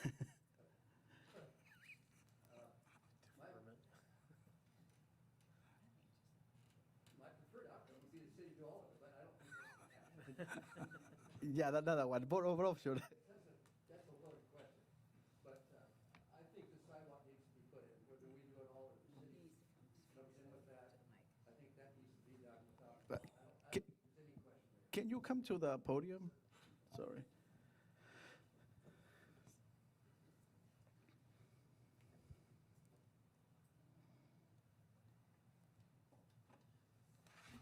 I think the sidewalk should be put in, whether we do it jointly or we do it or however that happens. Curb and gutter, I think, can be delayed indefinitely until, I'm actually looking right now at some possibilities for that property being utilized on a long-term lease. I don't think the school constituents would be open to sale of the property, but I think if we had the right tenants in the right situation, that we could do a long-term lease. And it has a lot of traffic there. On 99, there's 81,000 cars go by a day. So there's a lot of possibilities there, which I've looked at 4 times now and got shot down 3 out of 4. But I think that's a real possibility now, just for the longevity of the school, if we can get some income off of the property. So, I'm just here to see if we can get it resolved. My goal is, and I heard you guys talking about roofs and other things that we've had to deal with, and my goal is the same as the city council, is to get a lot of things off the table if we can do it. Yeah. And I think this is one that certainly has been on the table way too long, and we need to get the sidewalk in there one way or the other. So I'm open to whatever the council comes up with, and I appreciate your time. Thank you so much. Okay, so, Make a follow-on point. yeah. I mean, this is a part of town and an area where, when I look at the curb cut, it's obviously originally set up, I don't know, when we look at the Cherokee improvements, if that ADA, curbing would meet today's ADA requirements, but nonetheless, it's existing condition, and I think about accessibility. I mean, an elderly person walking along that area where they trip over a stump, whether, it's just not accessible.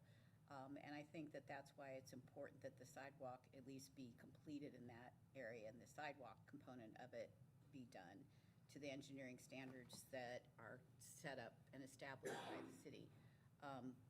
So, again, I just really advocate that we allow the sidewalk to be done, and you're still in a lease situation. Whoever leases it's going to have to make the improvements. Doesn't matter if it's an ownership issue or a lease issue. So I would support allowing and supporting you to complete the design, engineering design and installation of the sidewalk. Let the rest of it go until such time as there may be a lease situation, and not go through yet another extension. So that's kind of my attitude. You're suggesting with city engineering support? Well, I don't know, because I don't know the engineering cost. I mean, Mr. Nathan, do you have an idea of what, I would normally go to my engineer and say, city standards, you do this, engineer it for me, take it to the city, and get this approved. Yeah, so just big picture, the amount of engineering that's necessary for the sidewalk is very little, next to none. Even a contractor could come in for the sidewalk portion Yeah. with basically just a sketch. We could meet out with them and kind of show them how we would accept it connected, so he could draw it up like that, but they don't need elevations or anything like that for this I just don't situation. want the city to have the liability for it, when in essence, it's going to be an improvement that you're putting in, and your contractor's going to put in a couple $1,000 maybe for engineering. I don't know. If that. Yeah, if that. So We wouldn't require a get stamped. Get it all done, get the sidewalk in, and let's not bother with yet another agreement and another extension that's going to take staff time, and we're going to have to be back here again. So that's kind of my, I have no argument with you. okay. I know better. And I don't know, city attorney, is it just, do we terminate the agreement with that in place, or I don't even know what the documentation would necessarily be? We could terminate earlier, or the staff's recommendation is to keep the sidewalk improvements in place, require those to be drafted, and then do an extension on the others, and you could keep that pending, or terminate altogether after completion of sidewalk. I mean, I would go for termination after they satisfy and complete the sidewalk. Thank you, I agree. Well, there is a point that the councilman makes. The fact is there's got to be a commitment to get the sidewalk completed. By the end of the year, is that doable? I think it is, but I thought it was going to be doable last summer. So, but I will make every effort to do that. But if you read the addendum, it also says if it's not done, you guys are coming after us. And so, but I like all you guys, so I'm not worried about that, actually. That's the portion that the city attorney is referencing, that Yeah, we still have those rights that remain. Yeah, so that is what I would say, is that you can come back with the termination with a specific, you talk to your contractor, figure out the design, get a schedule, and I would think that by December 2026, which is what the termination is on this, that you could get that completed. As long as the city is moving forward and working with you, I don't think that should be an issue, Mr. Nathan. Do you think that's, Not a problem at all. okay? And then would we just bring, if that is what's approved, would we just bring it back to amend the agreement to remove the curb and gutter? Would that take a council action? We could, or we could do an acceptance of that portion and a termination of the There you remaining, go. but- That's what I'm looking for. So, Do we need to make a formal motion? Okay, but before I need to go to public comments, and then we will go back to the motion. Okay, so City Clerk, do we have any public comments? Okay. Would anybody would like to speak on this item? Seeing none, now we'll go to the motion. So I would move that the understanding of council is that the Lodi Academy will complete the sidewalk improvement, including designing, the engineering design, and that that project shall be completed by the end of the year 2026, and that we are terminating the requirement to have a curb and gutter installed as well. I guess it would be terminating the existing agreement, the remainder of the existing agreement. Is that clear enough? The remaining obligation, yeah. Quick question. Yeah. How about the portion of the city helping out a little bit? I don't know. Through engineering The- support is The what that is. engineering's only a couple $1,000s, but We're going to supply the it's a engineering. liability issue, and I don't want the city to assume liability for something, the design side, if the execution side isn't done correctly. So I would rather, if that, to the point, it's an additional $1,000 or two. So I think From the the city, whole from kit. the city. No. The whole kit and caboodle goes to the private property owner to design it and then install it, and the city will make best efforts to work with the engineer to get it, make sure it's meeting city standards. Okay, that's kind of where I'm going. I'll second.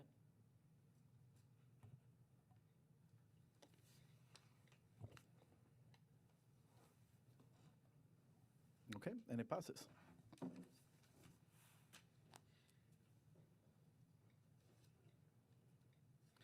So now we will move to our final item. Yes, and the final item is mine, and I actually have quite a few comment cards, so I am gonna try and just really highlight the PowerPoint, certain parts of the PowerPoint, as it was already part of the staff report. But G6 is to receive a status report on the nonprofit fund program applications and allocations approved to date.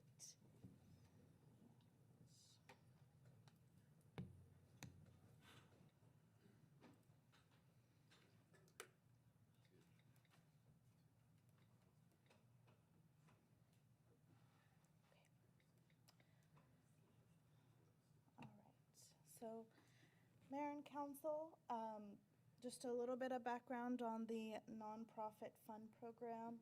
So on June 4th, 2025, as part of fiscal year 25-26, the City Council voted to allocate $100,000 to the City Council budget, and these funds were evenly distributed between all 5 districts, represented by all 5 council members, to support nonprofits that benefit the Lodi community.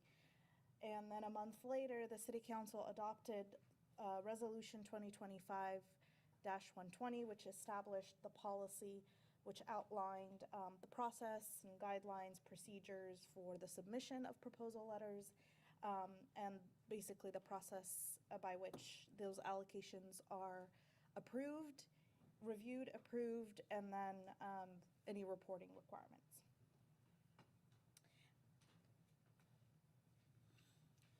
So, and these are numbers that I've added to the PowerPoint as it was being drafted. There's been proposals that have been received since, so these are not quite final numbers, but they are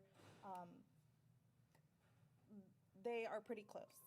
So the city clerk's office received and reviewed a total of 15 proposal letters.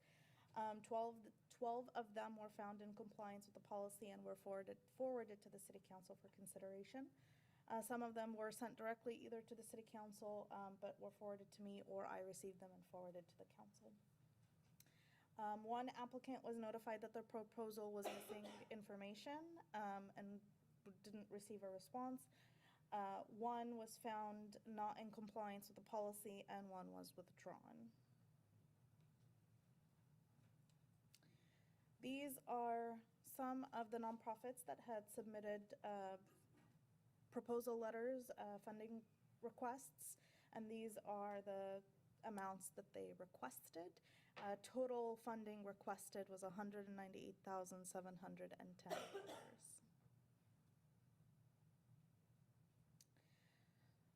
And the allocations by the city council, these are allocations that came to council, were voted on, and we've either processed the checks or we're in the process. So for District 1, Lodi Sister City Committee and the Boys and Girls Club. For District 2, Community Partnership for Families of San Joaquin and Love Lodi. District 3, no allocations to date, but I've started receiving applications that I've been working with Councilmember Bregman on. District 4 is Community Partnership for Families of San Joaquin, and District 5, we have TLE Alliance and the Wrestling Booster Club of Tokay High. And so far, there's been an allocation of $53,000 out of the $100,000. So this is just a recap of what is remaining for this fiscal year, which ends June 30th, 2026. And then part of the policy is a required reporting from the nonprofits on the activities that were in their proposals. Because we've just been working on this as a new program, so not quite there at the reporting point yet, but within the next couple months, we'll come back and provide those reports to you. So some of the items that I've noticed and some that I have had discussions with council on, out of them came 2 recommendations for 2026, 2027, and for future years if they are successful. One of them is hosting a workshop, and it's to provide an opportunity for all nonprofits to attend in person, learn more about the program, and ask any questions, provide any recommendations, and so on and so forth. And then creating a web page, because I think what tends to happen is there's a submission of a proposal letter. I review it, I send it to council, council members review it, maybe not quite ready to make an allocation, and it kind of just sits.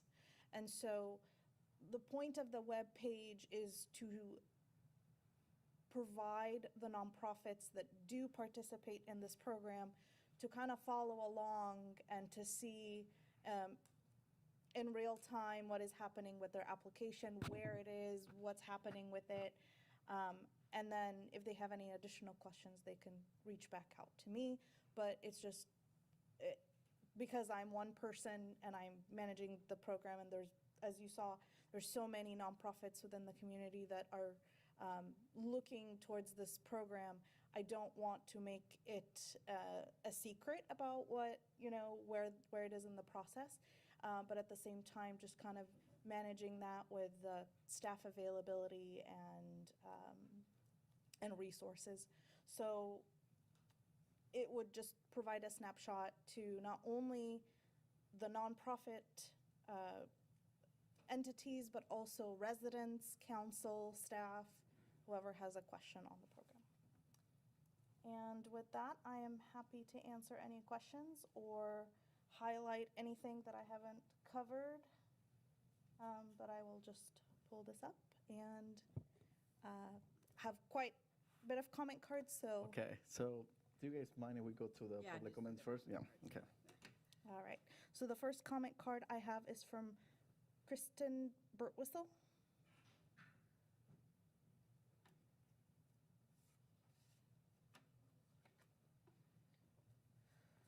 Good evening. My name is Kristen Burtwhistle. I'm President and CEO of United Way of San Joaquin County. And I know we're going to have some amazing stories here very, very shortly, so I will keep my comments brief. I want to thank the City Council and Mayor for, again, 10 months ago, coming up with this conceptual idea. Most of the nonprofits here in Lodi and across San Joaquin County make most of their funds in support of certainly business operations through donations, grants, and city and county contracts. So having this unrestricted funding has been fantastic.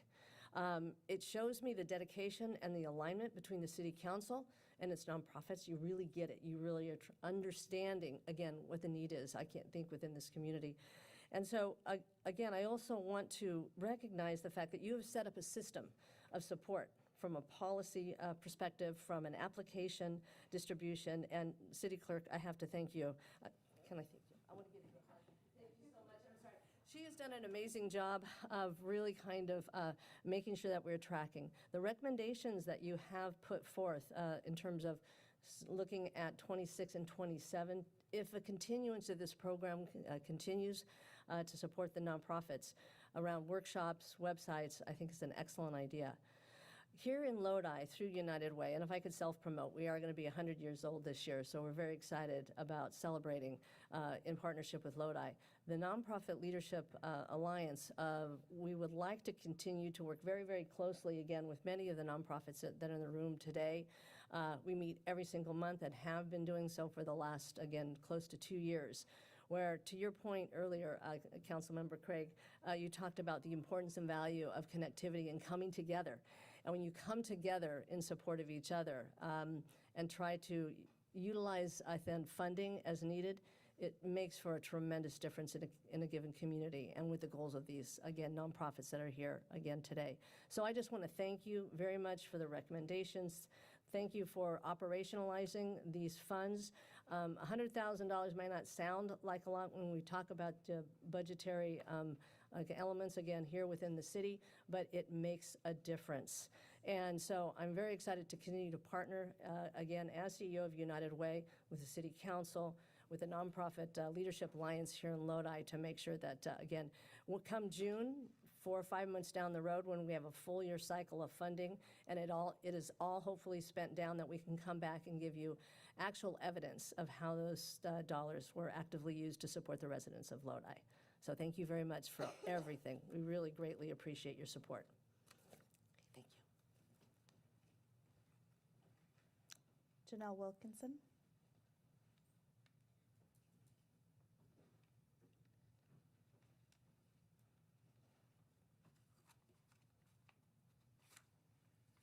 Good evening, council members and mayor. It's an honor to be here with you this evening and to represent Lowell Senior Center as one of the 15 nonprofit agencies who were able to submit the proposal back in August.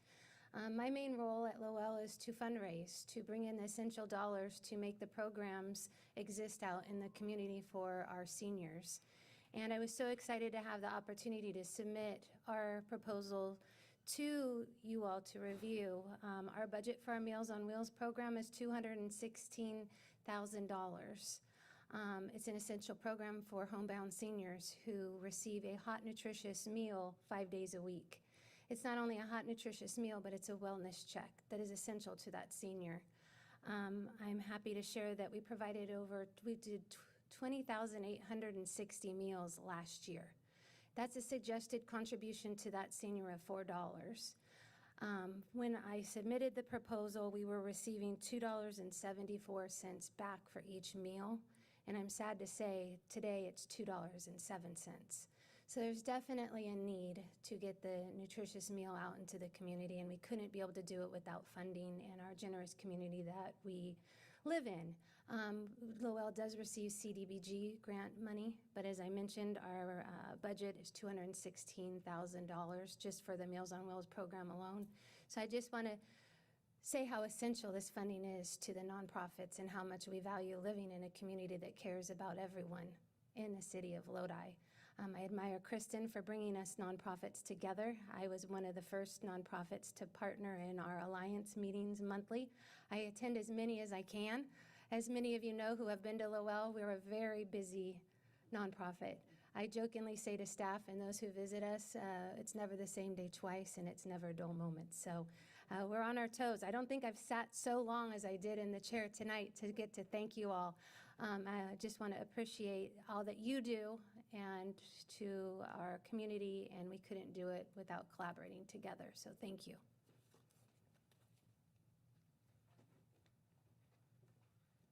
The next comment card I have is from Lindsay Nuss. Hi everyone, Lindsay Nuss. I'm part of the Nonprofit Leadership Alliance, and I am the Deputy Director of Community Partnership for Families. First, I want to extend a huge thank you to Councilmember Lisa Craig and Mayor Ramonia Pez for their support of our CPF Works program at our Lodi Family Resource Center. Their investment, combined with federal matching funds, effectively doubles the impact of that money. It allows us to provide workforce training, employment services, and support that helps residents build skills, secure jobs, and achieve long-term stability. Support from our City Council is critical to nonprofits. It not only demonstrates trust and partnership, but it also helps us leverage additional resources. And it directly strengthens the community by supporting families and residents who rely on those programs. We encourage all council members to ensure that remaining nonprofit funds are distributed to other organizations that are doing important work in our community, especially during these times. Thank you for your leadership and for your ongoing support, and I look forward to you hearing some of the stories of how those dollars are well spent in our community. Janet Vargas.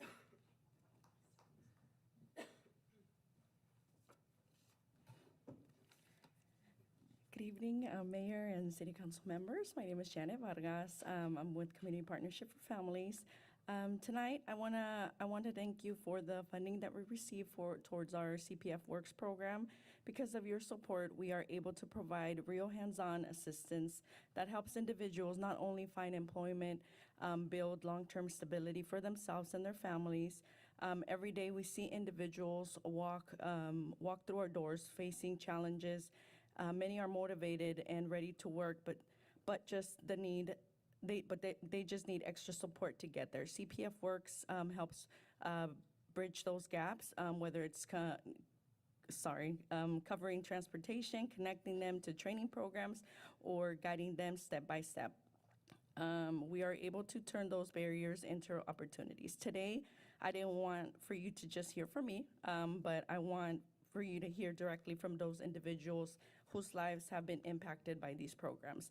We brought to you Joshua Alvarez and Crystal Joy, and they're gonna be sharing their stories. And I also just wanted to share that today we had our job and resource fair event in partnership with WorkNet, and we saw 203 job seekers. So that was a great success for being our first job and resource fair. So thank you.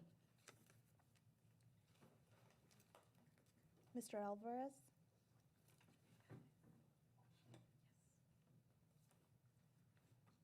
Okay, good evening. My name is Joshua Alvarez. Nice to meet you, Mayor and City Council. I'm here today to share my experience with Community Partnership for Families Employment and Training program, also known as CPF Works. Before joining the program, I struggled with transportation, which made it difficult to attend training or actively look for work.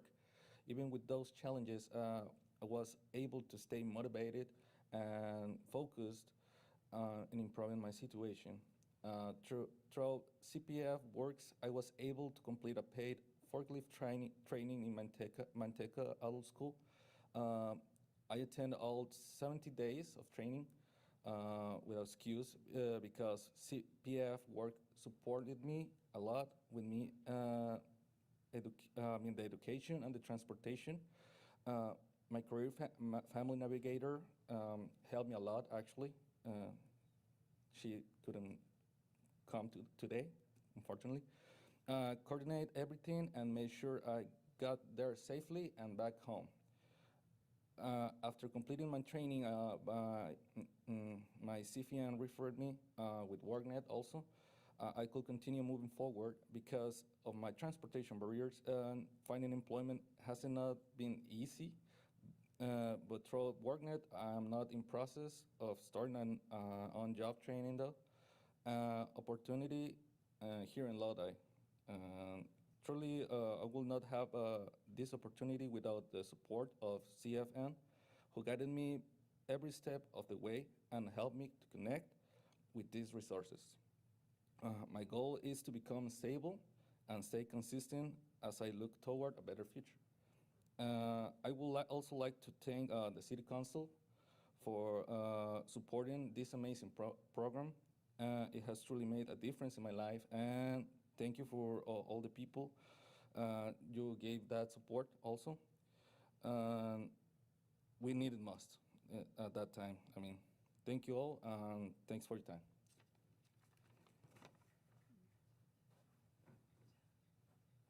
Ms. Joy?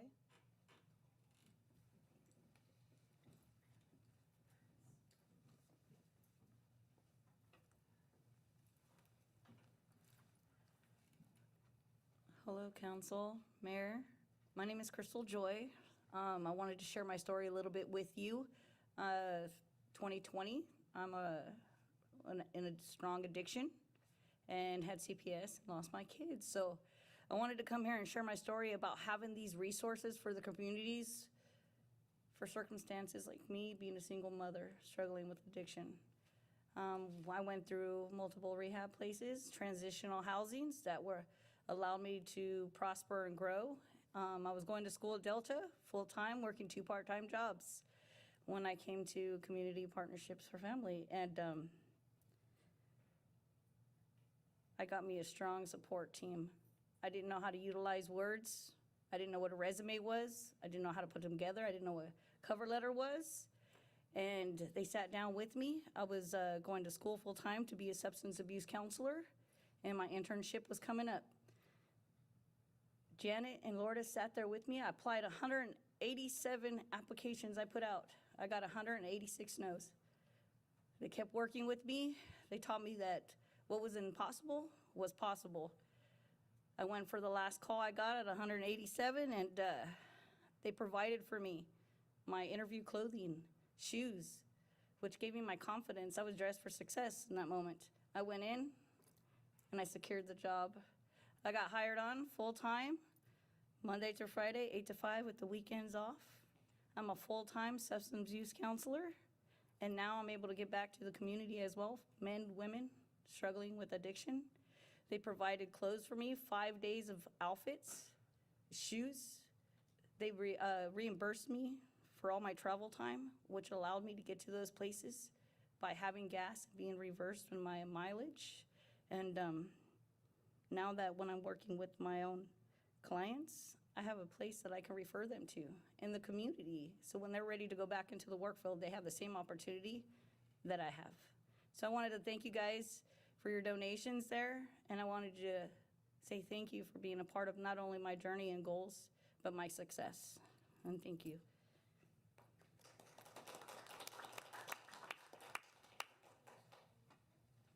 That's all the comment cards I have. So, Madam City Clerk, if I might say, I believe that's sufficient for a report. The dollar amounts, Lindsay and Janet, you have to come in with that and demonstrate your match. But that's the kind of reporting I'm interested in hearing back on these programs. So I'm glad, Mayor, we made that award. CPF is doing the right thing with the money, and it's meeting our strategic goal of ensuring that the income level of our residents is climbing as an economic development goal. So thank you for providing that information to us. I just want to make a quick comment because I don't like to take credit for things that I don't do, but This was Lisa's like project, which now I see the vision, and thank you for bringing that to council last year. It was last year? Or? Last year. Yeah.